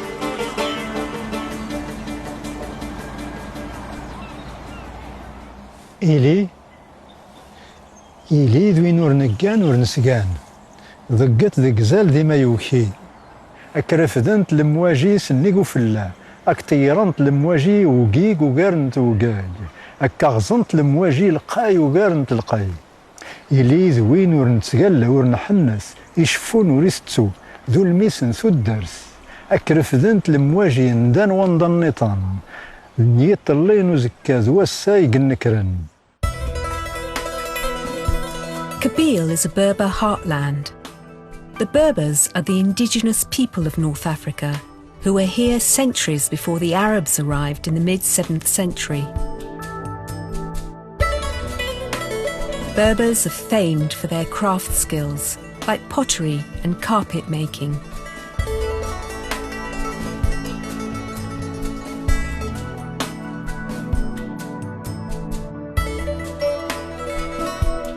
Although Arab influence has heavily inspired Berber dress codes, women's clothes in particular exude ancient origins. They have always been vibrant and decorative, with outfits embellished with jewellery and decorations, motifs and insignia. Each Berber region, such as Kabyle, has its own traditional costumes. Alia Asio Hoji is a Kabyle seamstress who is using these traditions in the outfits she's making today. Là, je veux présenter des robes traditionnelles. Par exemple, ici, tu trouves le vert, tu trouves le blanc et le noir. The Berber colours and distinctive braid decorations.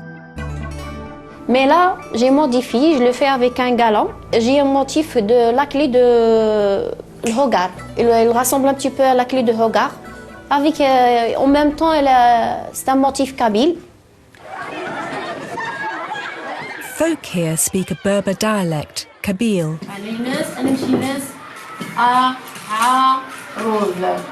And although Tamazight, as it is commonly known, is a dying language, it's still taught passionately in schools. The Berber Tamazight language was first given an official status in Algeria in 2002, a year after the bloody riots that left more than 100 people dead in Kabyle. In 2016, it became enshrined in the constitution as a state language alongside Arabic. The Director of Education, Badra Ibrahim, explains the importance of language to one's sense of identity. Aujourd'hui, à l'ère de la mondialisation, du développement technologique, le monde est un village. Donc il ne sert à rien de cacher son identité ou de la dissimuler. Donc il vaut mieux aller droit au but et rattraper le retard qu'on a déjà perdu, surtout concernant l'identité de la personne. Donc là, aller droit au but, notamment dans le système scolaire, c'est commencer l'enseignement, la scolarisation de l'enfant par la langue maternelle, c'est déjà un grand pas. C'est déjà un grand pas parce que chez nous, malheureusement, l'élève, aussi bien qu'il soit berbérophone ou arabophone, il commence la scolarisation par une langue étrangère à lui.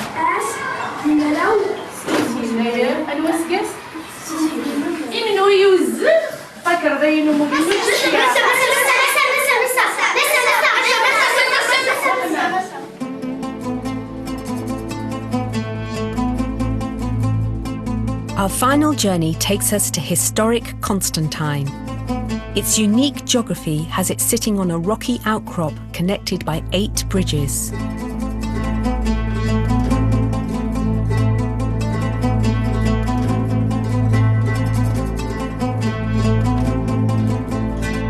It's a busy city with a population of almost 500,000 people and a complicated one-way road system to navigate the gorge. It's also an historic and traditional place, a city of quaint souks serving local delicacies and food such as this, black couscous. It's called miziet. Local restaurateur Benashir Bey explains more about Constantine's signature dish. Le couscous noir, c'est un couscous qui est typiquement constantinois et notamment c'est la façon de cuisiner, on peut le trouver dans d'autres régions, mais la façon de le cuisiner à Constantine est un peu spéciale. Et c'est un couscous qu'on a hérité, cet art culinaire, à travers nos ancêtres. Et on est très fiers de transmettre de génération en génération cet art culinaire. Et le couscous, il est fait en fait à base du blé. Et qu'on le met retendre pendant un bon bout de temps, jusqu'à ce qu'il aboutisse vers cette couleur qui est assez noire. Miziet, black couscous, is prepared with barley. The barley is fermented in pits dug underground and left for up to 2 years. It's symbolic of the culinary heritage of Constantine and its surrounding region. The miziet is usually served with a spicy meat stew and chickpeas, cooked with local spices. On peut trouver ce couscous noir dans d'autres régions, mais pour trouver ce goût-là, il faut venir à Constantine et visiter notre belle ville qui est Constantine.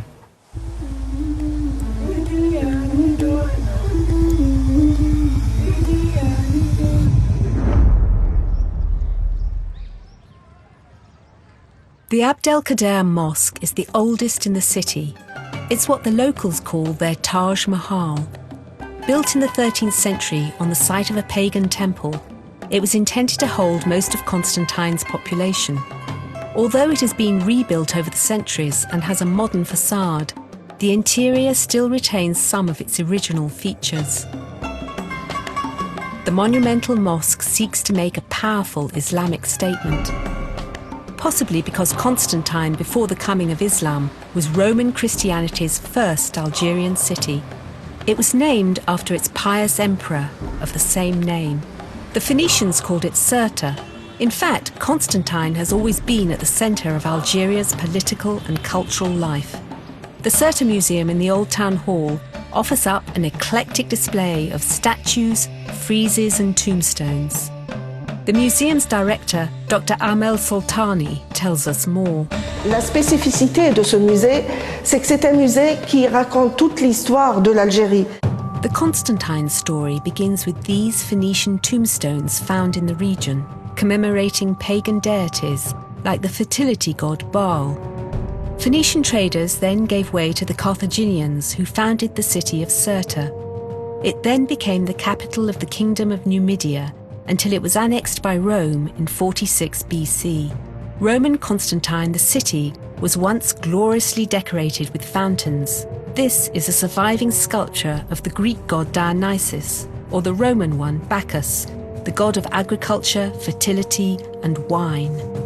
But the presiding exhibits are the Roman mosaics. Les mosaïques en général, on peut les trouver ou dans des maisons de riches, de maîtres, de bourgeois, ou dans les thermes romains. These mosaic floors would be found in homes and in the baths of the Roman upper classes who lived here. They depict scenes of naval fights and swimmers. In them, you can see a skillful geometry in the typography, a refined aesthetic in art that Romans had developed by the 2nd century. Constantine was eventually sacked by Vandals in the 5th century. Algeria's Roman ruins are exquisite. Just outside Constantine is another spectacular site, Jamila. Originally built for Roman soldiers, it's another UNESCO World Heritage Site, and it sits in a spectacular setting. Its remaining centrepiece is the monumental arch of Caracalla. Its relics include forums, temples, basilicas, arches, streets and houses.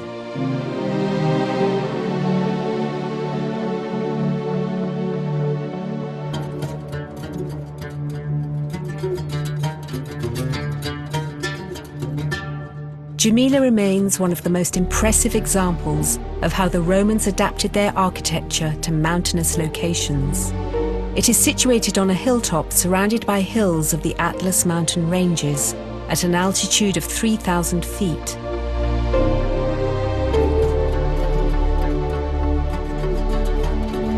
A 1,000 years later, the Ottomans occupied Algeria, and 3 centuries after that, the Ottoman governor El-Hajj Ahmed Bey built this exquisite Ottoman palace.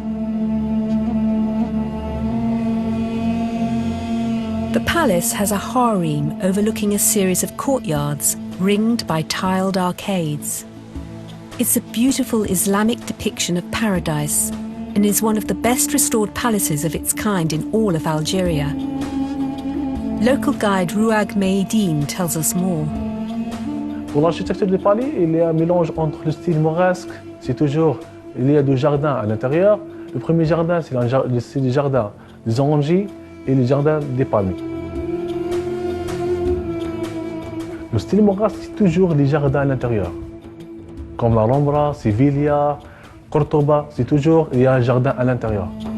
The timing of the palace's construction couldn't have been worse. It coincided with the French siege of Algiers. As French troops moved eastwards, Ahmed Bey defended the city with zeal, but he was overwhelmed. He fled the palace after living in it for only 2 years. He did not surrender until 1848, the same year Abdelkader gave up the fight against France in the west. After independence, the Algerian army turned the palace into their military headquarters. Constantine's history, like much of Algeria, is a story of conquests, battles and occupations. This grand monument overlooking Constantine actually commemorates French soldiers who lost their lives in World War I battles in faraway Europe. But it's a great place to view Constantine today. And beyond it, the rolling hills of a rich and vibrant coastal hinterland. It's a richness which surprises those who visit. This Africa's largest country.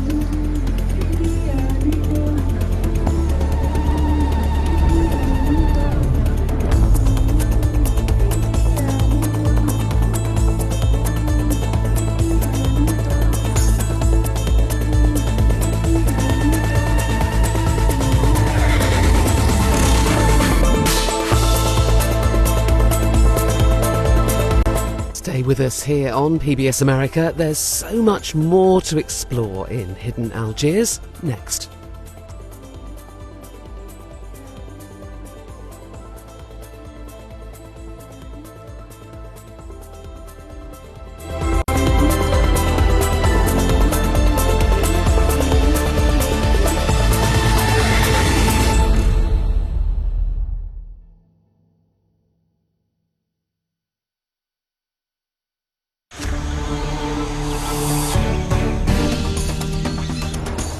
Welcome to Algeria, lying on the southern shores of the Mediterranean Sea. It's the largest country in the continent, a land of rich history, ancient civilizations, and spectacular scenery. Ranging from rugged mountains, lakes and forests, fertile valleys ripe with olive groves, tropical fruits and date palms. And in the south, Algeria boasts the largest desert in the world, the Sahara, home of the nomadic Tuareg. This is a proud nation with a diverse population, made up of Berber tribes and their unique customs and traditions. Born after a war with France in the early 60s, Algeria's rise, fueled by oil riches, has been a long and tempestuous one. It's a relatively new country, but that also makes it an undiscovered gem in the world of travel. In this series, we engage with guides and experts as we explore hidden Algeria.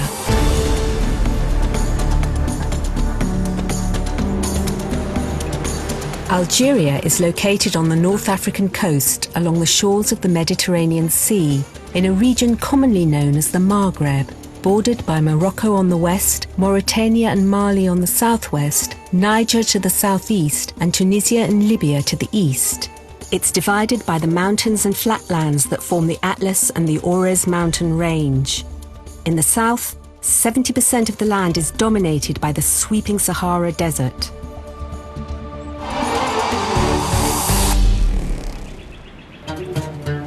The Sahara is the largest desert in the world. It's an ocean of sand and rocks as vast as the entire USA. Sand dunes cover a quarter of the desert, while the rest of the Sahara is made up of scrub, dirt and Draa, the high mountains of southern Algeria, which form the Ahaggar region. The Sahara is made up of two depressions divided by a rise called the Mzab. To the west is the great Occidental Erg that touches upon Mauritania. And to the east there is the Oriental Erg, which sidles up to Libya.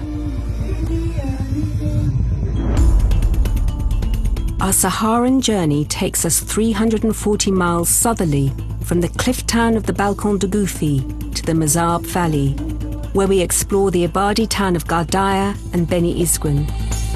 From Gardaya, we travel further south to the earth town of Timimoun.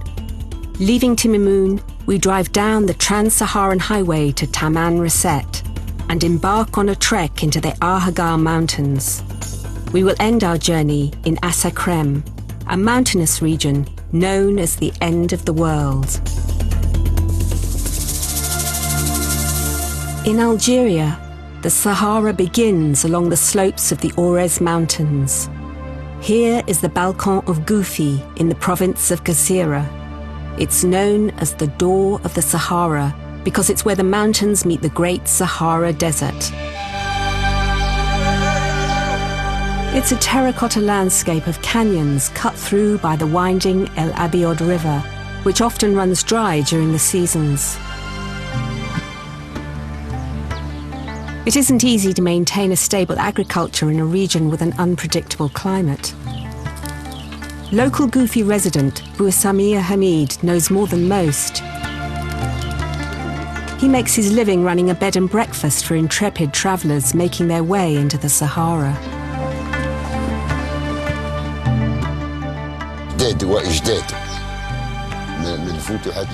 We have lived here for generations that go back 300 to 400 years. Our ancestors created zawas here for learning the Quran.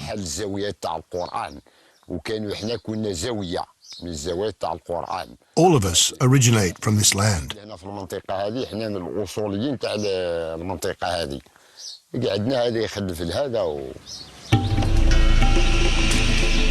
Goufi is known for its balcony of buildings chiseled into the Tiganimene Gorge.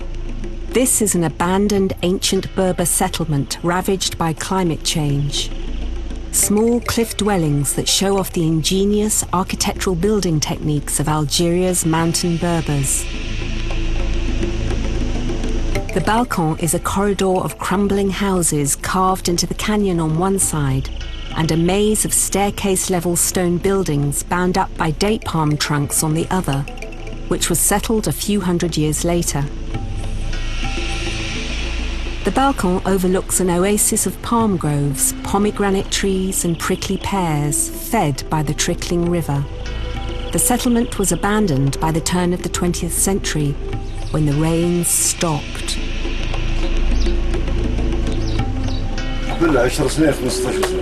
15 years ago, all of this land was green and lively, filled with water. The only resource we have here is water, and it's what is needed to support all the life here. Here, in this part of the Orez Mountains, lived Kahina, who became known as the Queen of the Berbers. She courageously fought off the Arab invasion that accompanied the spread of Islam in the 7th century.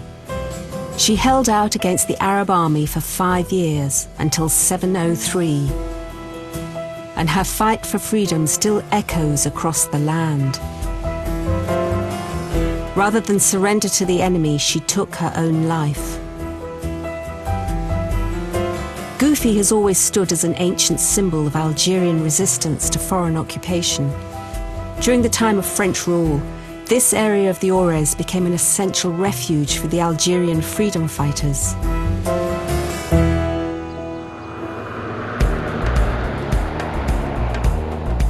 We breach the equatorial Sahara, travelling south into the Mazab, a rise that separates the two depressions of the Sahel. The Mazab is an oasis valley located 370 miles due south of Algiers. The Mazab is home to 5 outstanding towns that were first raised by the indigenous Berber Mozabites and then by the Abadi religious community in the 11th century.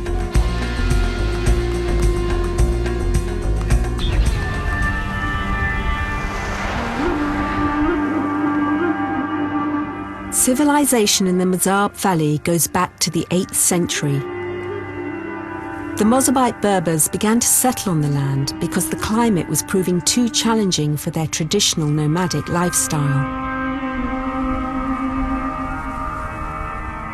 They were semi-nomadic, meaning they didn't have a stable agriculture. They were in constant movement around the Mazab. They were not leaving it. They didn't have palm groves, they didn't have cities. In the time, they were semi-nomadic here in the region. The region had less and less water sources, which pushed them to settle. But more importantly, to focus on the problem of water in the region, find sustainable sources and systems in order to supply water and to have a stable agriculture. This is the genesis of the Mazab. As soon as the tribes made this their home, 7 cities grew up, 5 of which stand out. These are Gardaya, Beni Isguin, Bunura, Melika, and El Atuf.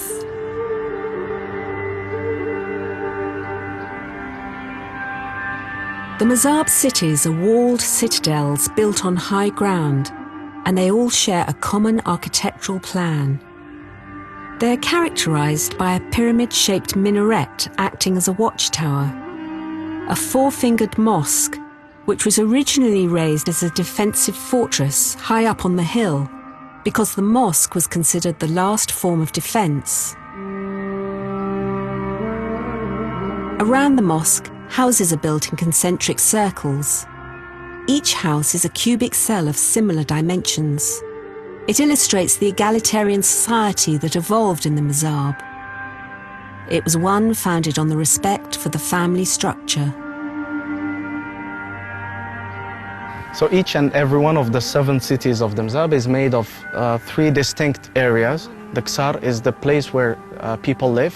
Here, the first priority is the family lifestyle. So houses are the most common buildings here. And they started chronologically on the top as the mosque, and then with the houses surrounding it, and then it grew up over time until reaching the size that it has today. Local heritage guide Kamal Ramadan lives in Gardaya. Vous voyez une maison traditionnelle qui est construite dans le fond. Ce sont tous des rochers qui touchent cette partie pour construire toute cette maison traditionnelle avec des matériaux de construction, avec des rochers paiement traditionnel dans le noyau de son ancienne ville de Gardaya. C'est un échantillon qui existe maintenant plus de 10 siècles. We have also a trading area inside the Ksar, which is usually close to the entrance. And it is a limited area, meaning that in the remaining space of the village, it's forbidden to open shops, for instance.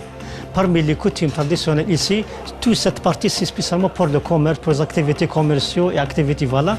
Dans l'ancienne ville, c'est là uniquement la mosquée, l'école coranique et aussi des habitations, plus de 9000 habitations pour minimiser le bruit et aussi pour faire l'intimité totale. C'est pour cela qu'ils ont fait cette séparation.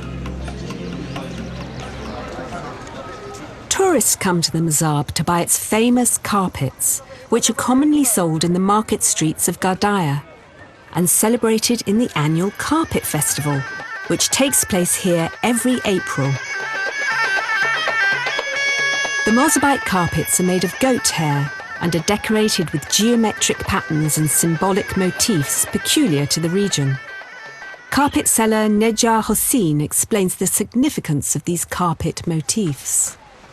Le tapis de Gardaya se connaît tout le monde. Et maintenant, il y a des gens, ils prennent les modèles ou les motifs d'ici, par exemple, de Mzab, ils tissent d'autres pays. Il y en a des tapis haute laine, on fait par terre. Il y en a des tapis géométriques, on fait sur le mur. Il y en a des tapis avec plein de symboles, on fait comme des gandoras, ça s'appelle la gandora mozabite. Il y en a le tapis, on fait sur la porte de la chambre de la mariée. Le tapis Mzab, c'est plein de symboles. Chaque motif a une explication. Différents modèles de tissage. Les mêmes symboles, on trouve dans ce tapis-là. Les 3 modèles de contact, amour, business, forcé, les 3 modèles de mariage. Les 2 clés, voilà. Les clés, ça dépend le premier contact, amour ou jalousie.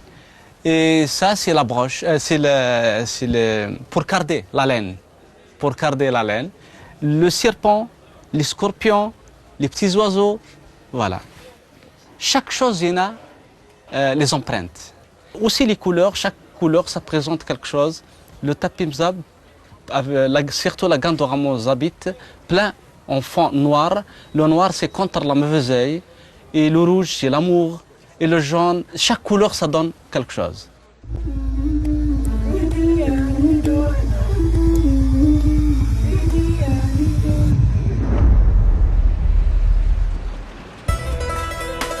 The cities of the Mazab have a very structured layout.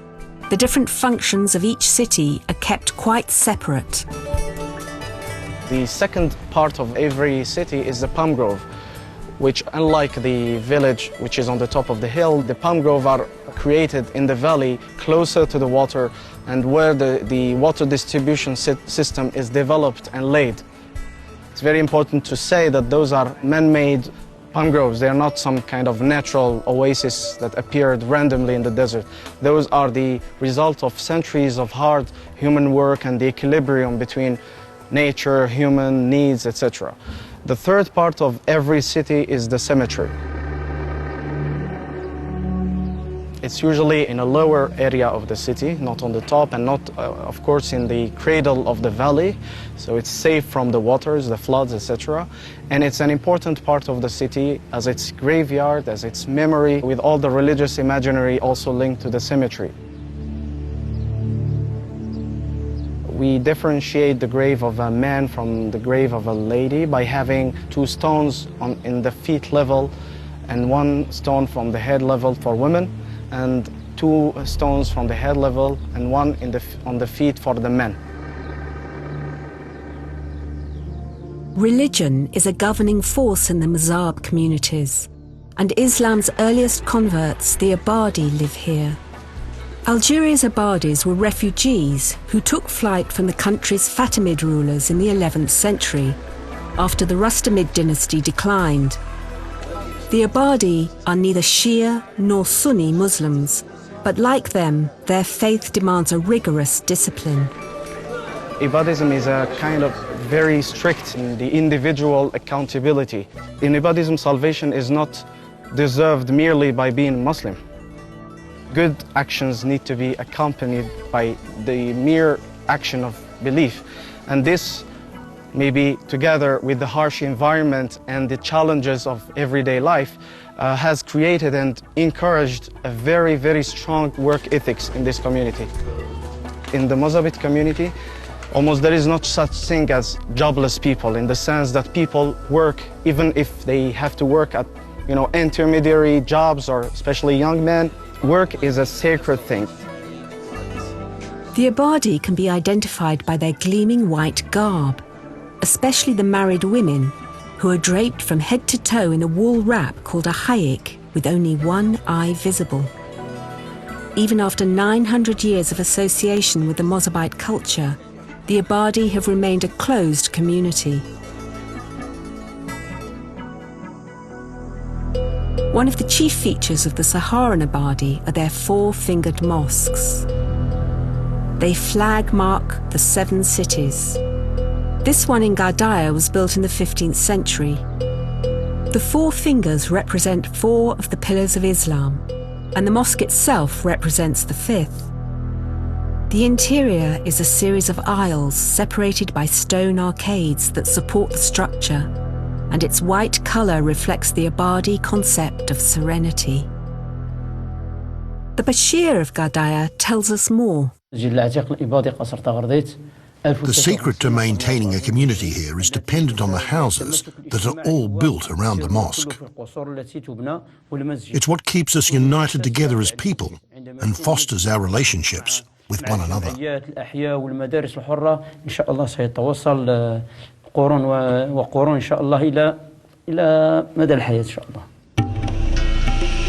But one mosque in neighbouring Alaturf inspired the famous architect Le Corbusier to design a chapel in faraway Ronchon, France. It's an austere, rational building that sits half submerged in the ground. The mosque's design expresses a unified vision of the community. Tour guide Brahim Haji shows us around. Alors ici, on est dans le monument de Am Ibrahim, un monument qui est conservé ou bien fait pour les prières. Et ce qu'on voit derrière moi, c'est le mihrab, plutôt le minaret, où le muezzin ou bien la personne va appeler à la prière.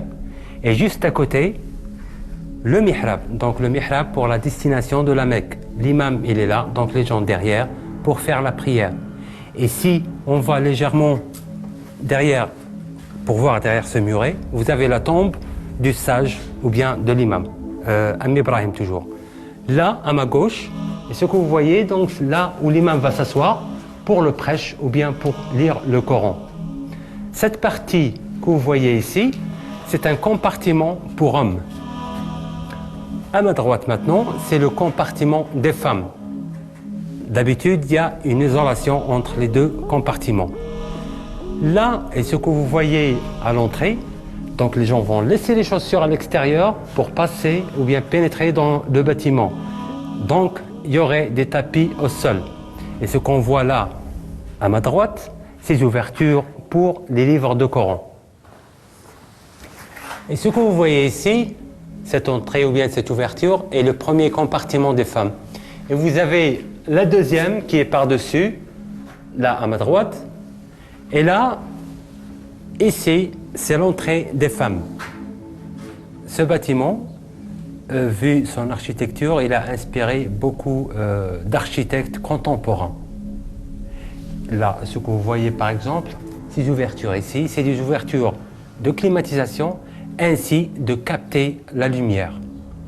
Ainsi, les piliers que vous voyez, donc des positions différentes, ça donne un sens d'intimité, donc une sorte de rideau entre l'extérieur et l'intérieur. Donc ici, quelque part dans ce coin-là, vous n'avez pas une vue sur l'extérieur. Automatiquement, ça serait l'inverse, de l'extérieur vers l'intérieur. The Sidi Ibrahim Mosque was built in the 12th century and is a UNESCO World Heritage Site. It's an austere, rational building that, as shown, expresses a unified vision of community. No wonder it's been an inspiration for contemporary architects.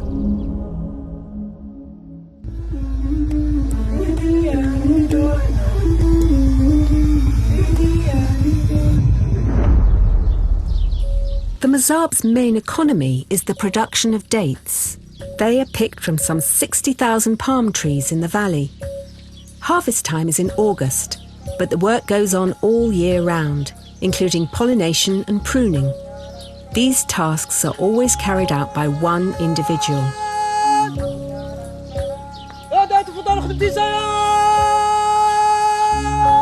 The worker begins by calling to his neighbours, warning them that he's about to climb to the top of the tree, where he can potentially catch sight of them. Privacy is paramount in the Mazab communes.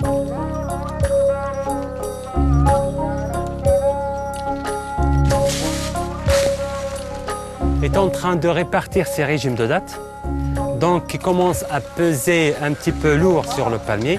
Donc il va essayer de répartir et de partager le poids des régimes de dattes sur les branches de palmier.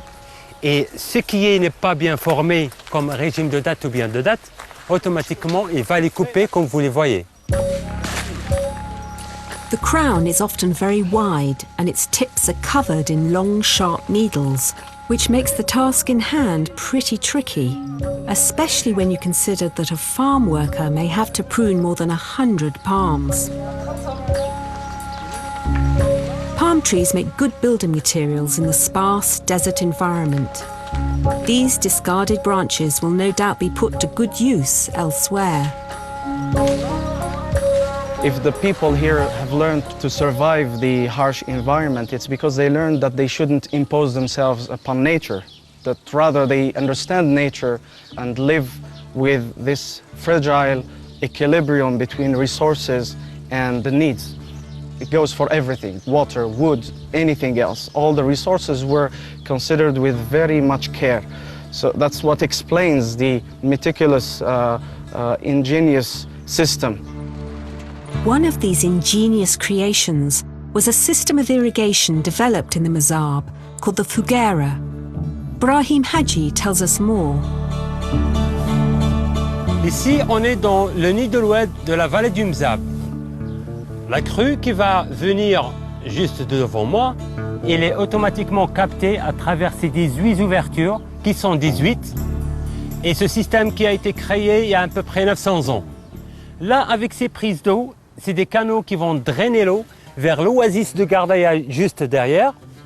Donc l'eau, elle va passer dans l'oasis ici de Gardaya, dans différents quartiers. Et plus tard, on aura un système de répartition qui est unique, qui a été créé à peu près 900 ans avant. Un système, comme je vous l'ai dit, unique, loyal et une certaine démocratie de la société. Et l'extra de toute cette eau qui va irriguer l'oasis de Gardaya va encore continuer au plus loin, juste à côté du village, pour aller encore à une distance très lointaine. Alors, juste à côté, on a une tour qui est juste au sommet de la colline, près de ce système de captage d'eau, qui va communiquer automatiquement avec le bâtiment qui est à côté, où on peut trouver, ou bien il y aura un groupe qui va superviser la crue en général et l'opération parfaite de ce système.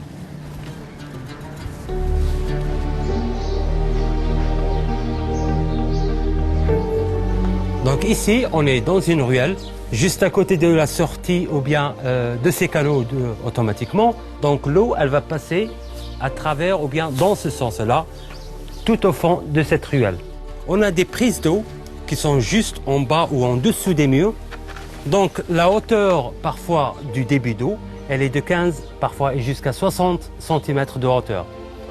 Et ce que vous voyez ici, comme je vous l'ai dit, c'est des prises d'eau. Donc ces prises d'eau, elles sont mesurées suivant la surface et la quantité de palmiers dans l'oasis. Et ceci avec ce moyen qui est le noyau de dattes.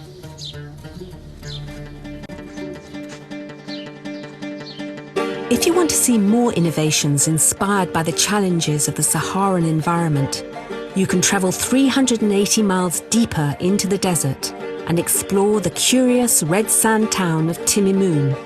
It's located in the province of Adrar.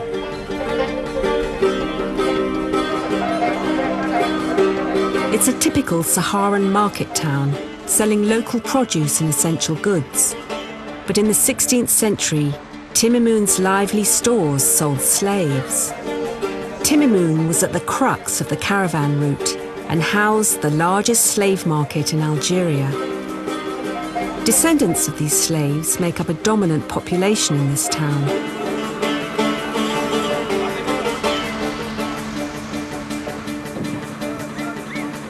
Like Gardaya, it is the Saharan architecture which catches the eye. Red earth structures influenced by the harsh climate and man's need for survival. Cap Terre is the centre for the preservation of Algeria's earth buildings. It was set up by the Ministry of Culture to promote the country's architectural heritage. It shares a complex understanding of Berber building techniques. and imparts this ancient knowledge to students who come here from all over the country. Aujourd'hui, on a eu la chance de venir au Cap-Terre pour réellement découvrir, prendre conscience des techniques ancestrales qui ont permis à nos ancêtres de bâtir ces merveilleux chefs-d'œuvre architecturaux et artistiques et qui sont parfaitement adaptés à notre culture et à notre climat. C'est de notre devoir de préserver tout ce patrimoine, toute cette culture et cette diversité.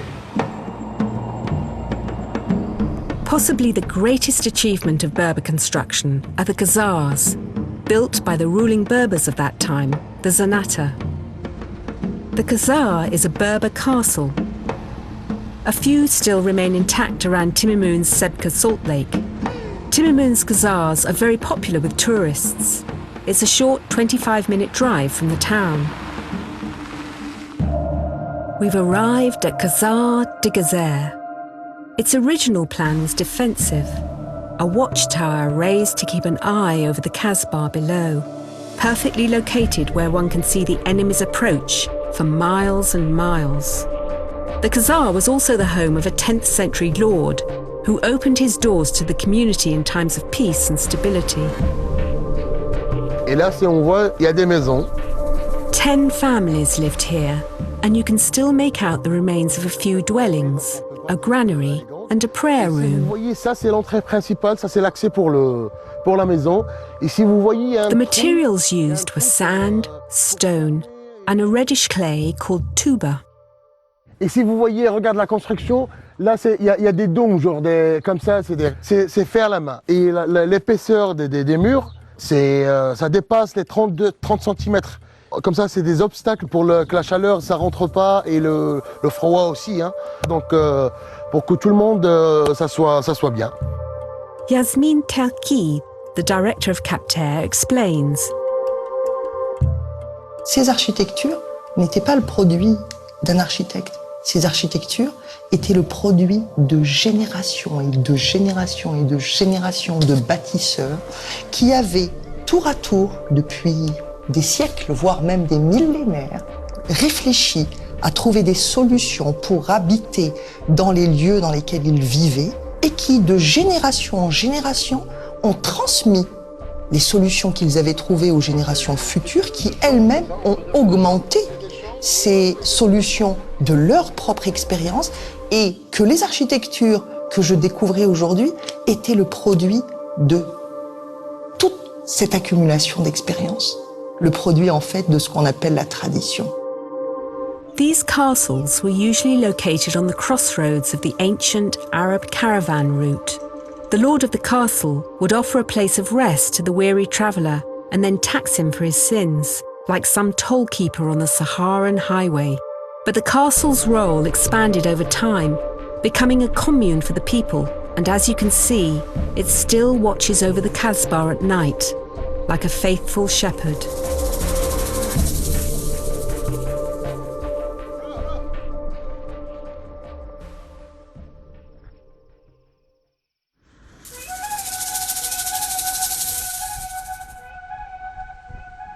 A lack of rainfall means that the nomads who roam the desert plains rely on subsistence for survival.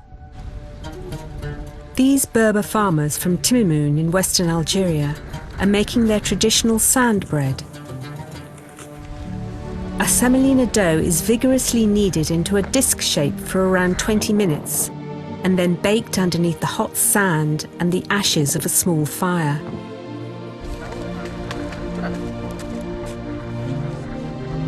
This is taguela bread, and it's been the Berber staple for over 1,000 years. The method of making it hasn't changed. It's served with tea.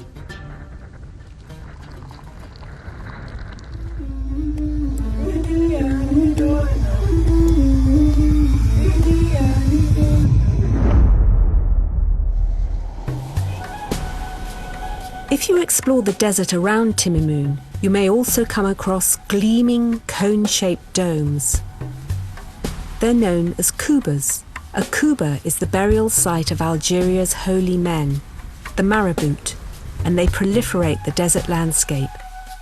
The marabouts were Sufis, and right up until the fight for Algerian independence in 1956, they held positions of authority in all village life. They arbitrated land disputes between clans, and they united the people in times of war. They are held in great esteem, as these monuments to their memory show.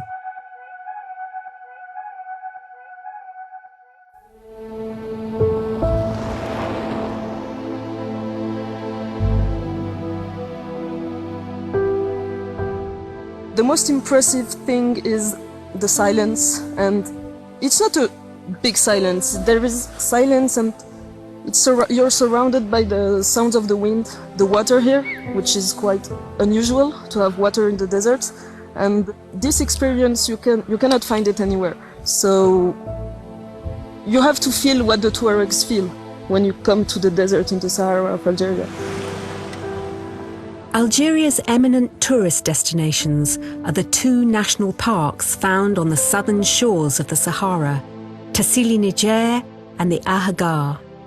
It's a 2-hour, 1,200-mile flight from Algiers to the park's chief airports of Djennet and Tamanrasset.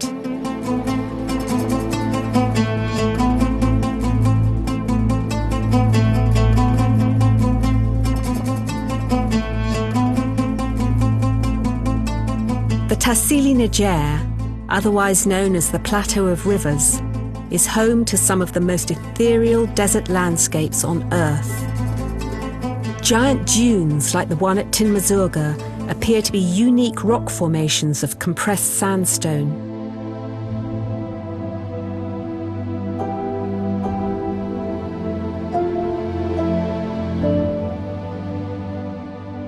It's as remote as one can experience in the Sahara, but not so remote as to be uninhabited. Early men once lived here, hunter-gatherers, living on wild cats, ancient buffaloes, gazelles, lions, hippopotamuses, even fish. For this was once a lush, forested and lake-filled landscape of flora and fauna just 12,000 years ago. The spectacular cave paintings, etchings and rock art are a testament to the civilizations that lived here. There are over 15,000 cave paintings on the rocks of the Tassili Niger, but far more exist, most eroded by time and the weather. These paintings from Sefar and Tadrat Rouge especially tell us a lot about ancient African societies and the gods that they worshipped.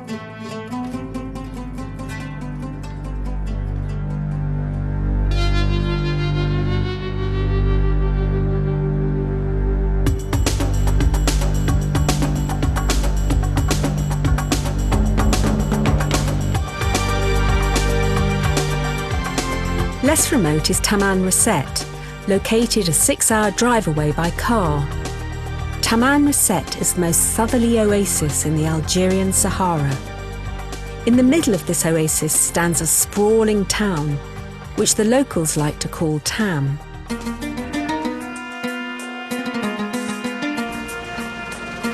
Tam started life as an old Foreign Legion garrison called Fort La Perrine, but it has since become something of a frontier town, a place where people come to work rather than to live, as the pay is higher in the desert than in the townships of southern Algiers.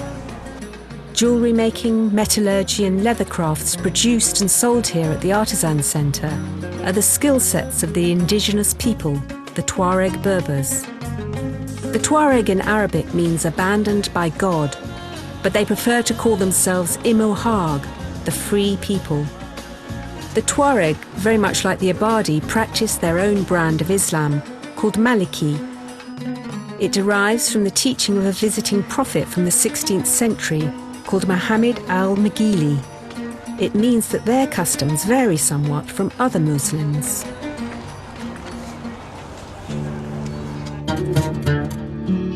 Tamanrasset has always been at the heart of ancient Saharan trading routes. Camel caravans have long crossed this vast desert stretching through what is now Mali, Niger, Libya and Algeria. The captains of these camel caravans are Tuareg nomads, being at home in this desert wilderness.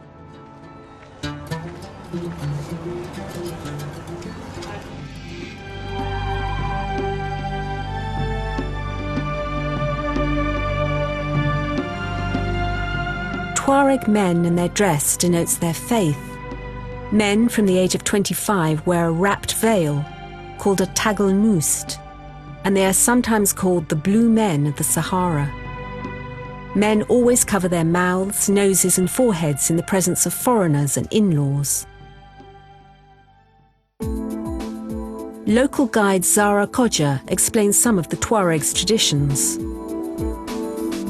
Dans la communauté Touareg, dans la société Touareg, pour ce qui est des hommes, lorsque le garçon doit passer de l'adolescence à l'âge adulte, il porte le voile lors d'une cérémonie qui lui est organisée par sa communauté. Cela lui permettra justement, quand il devient adulte, de faire comme ses aînés. Il se couvre il se couvre la moitié de la face. Et donc il ne laisse que ses yeux apparaître seulement. C'est tout simplement par rapport au code du comportement de la société Touareg. Ils ont quand même un code qu'ils doivent respecter. Et ce code-là, on l'appelle Eshek. Et Eshek comprend toutes les règles que doivent suivre les hommes en particulier. These men are farmers. They've arranged to meet as they're going to a market to buy some livestock. Tuareg men and women both wear veils, but for practical reasons, women tend not to. Effectivement, les deux sexes portent le voile, mais ils sont différents. C'est pour une question de pratique surtout. Alors les femmes en général restent dans le campement, même si elles s'éloignent un petit peu pour faire transhumer leurs chèvres, leurs troupeaux. Elles sont surtout donc elles reviennent toujours au campement. Et elles ne sont pas obligées de se couvrir la face. Et puis la tradition est restée. Tuareg society is matrilineal. The women don't wear a veil over their faces, even if they are Muslim. They appear to have kept a great deal of freedom and authority. Matters of inheritance pass through them, and they do not cover themselves. It is a unique situation in Islamic Algeria. On l'appelle système matrilinéaire parce que le pouvoir du commandement est utérin, qui vient par... C'est la mère qui le transmet, mais ce n'est pas elle qui commande.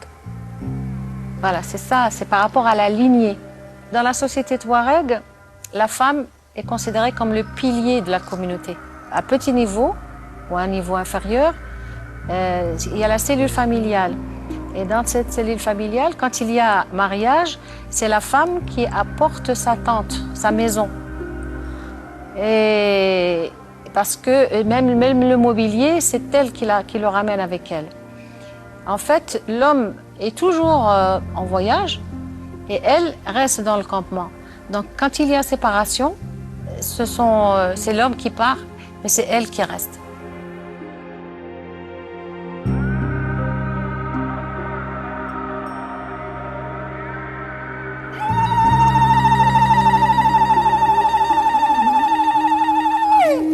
In music, it is the women who compose songs. They play a calabash instrument called the imzad. An imzad is a half-scooped-out calabash or gourd with a single string. It's a Tuareg instrument that is becoming obsolete. The Tuareg songs live on, the songs that lament the past and celebrate the feats of their heroes of yore. Women also play the instrument during courtship meetings, well into the night. This is their instrument. Men are forbidden to play, or they will be cursed. Jinns and spirits play a pivotal role in their lives, and the imzad is an instrument which is also deemed to have the power of driving away evil spirits and alleviating pain.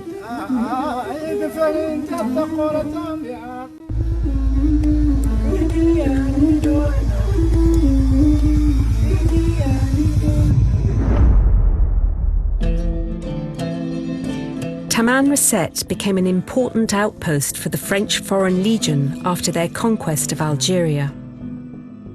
In the 19th century, the legionnaires stationed here were formed into mounted camel-borne divisions to patrol the Sahara while doing battle with the Tuareg. The French Foreign Legion was founded by King Louis-Philippe way back in 1831 as a military unit to support the conquest of Algeria, and the country remained the key territory for the Legion right up until the Algerian War in the 1960s. France even used the Sahara as a test site for its nuclear weapons, detonating several bombs here over a period of several years during the 1960s.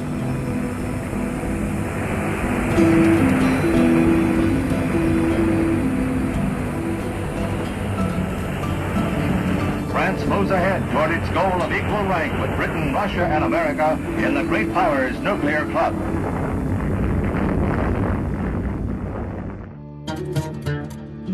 The Foreign Legion was primarily used to protect and expand the French colonial empire during the 19th century. In the Sahara, it helped to expand French territorial interests. Over a period of 130 years, hundreds of thousands of legionnaires were stationed and fought here, playing a crucial role in pacifying the country. The stone dwelling in Taman Reset was headquarters for one of them, Charles de Foucauld. Foucauld came here as a young foreign legionnaire in the late 19th century, but after finding a religious calling, he spent the rest of his life promoting the Christian faith. Travelling far and wide among the Tuareg in the desert, he called himself the little brother of all mankind, which entailed a life of suffering based on the life of Jesus. Zara Kodji takes up the story. Il cherchait un endroit où justement retrouver l'absolu. Il voulait vivre comme Jésus dans la pauvreté. Et il voulait aider les autres. Il est arrivé ici, il a vu que les gens étaient démunis. Et c'était pour les aider. Et l'atmosphère, le climat, tout pouvait lui permettre de souffrir quelque part, mais d'être bien heureux auprès de Dieu. Et donc c'est pour ça qu'ils aidaient les autres. Mais à un certain moment, il est tombé malade, très malade, et il a été sauvé par les Touaregs. Donc il a compris qu'il pouvait donner, non seulement donner, mais recevoir également. Et c'est pour ça qu'il a fini par se proclamer le frère universel, le frère de tout le monde. In his spiritual quest, de Foucauld set off out of Taman Reset and wandered off to the end of the world, which translated into Berber means Asa Krem. To get there is a distance of 304 kilometers across the great Ahagar mountain plains.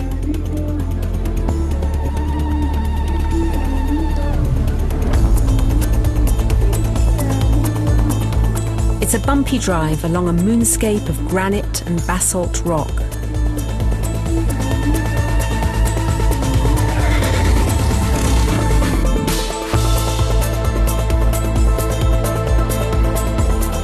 The Ahagar mountain plateau rises 3,000 feet above sea level. It's made of volcanic plugs and rocky pinnacles called tassilis, which thrust out of the earth. You cross into Atakor, a volcanic valley of the Aghar mountain plateau.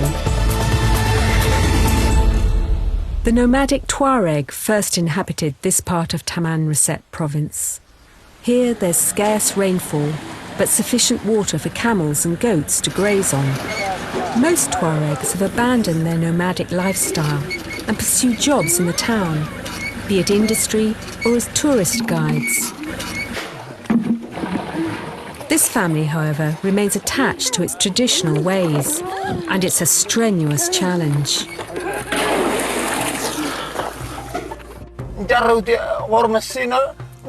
We make a living from our animals, drinking their milk and sometimes selling something in town, in Taman Reset.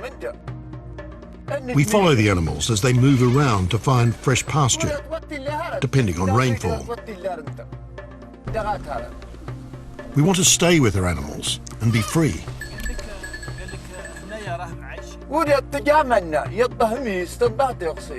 I don't want to live in town because you need a diploma then.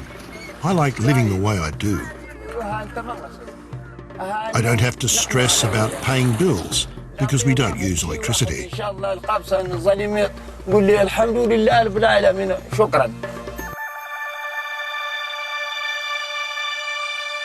Getting to Asakrem in a 4x4 will take you to a dry riverbed.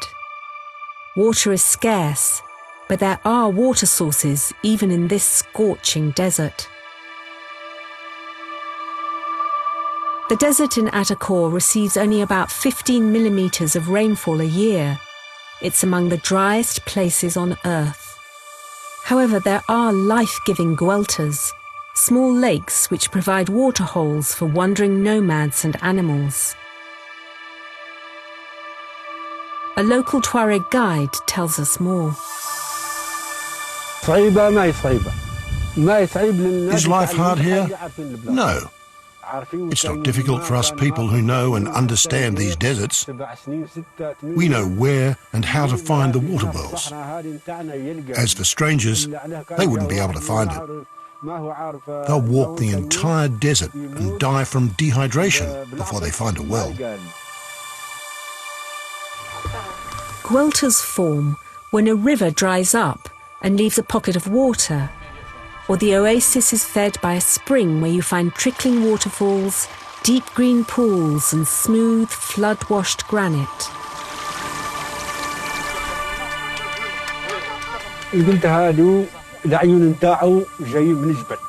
If you want to find water, you need to look for a mountain, and you'll usually find some at the bottom of one, because the water will stream down from the top.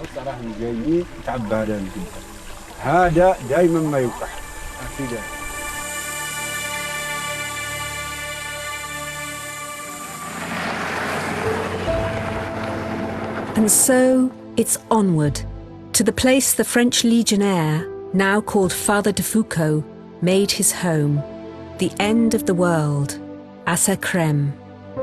It's perched high on the summit overlooking the spectacular Ahagar Mountains. A lonely French, or should we say Catholic, outpost, exposed to the elements, somewhere fit only for a hermit. It's here that Father Charles de Foucault found his life, and it was here when it was ended at the hands of Tuareg bandits some 11 years after. His cassock remains hanging in the shack that he built. In his time here, Charles de Foucault had compiled a Tuareg dictionary and acquired a sound knowledge about their culture and heritage.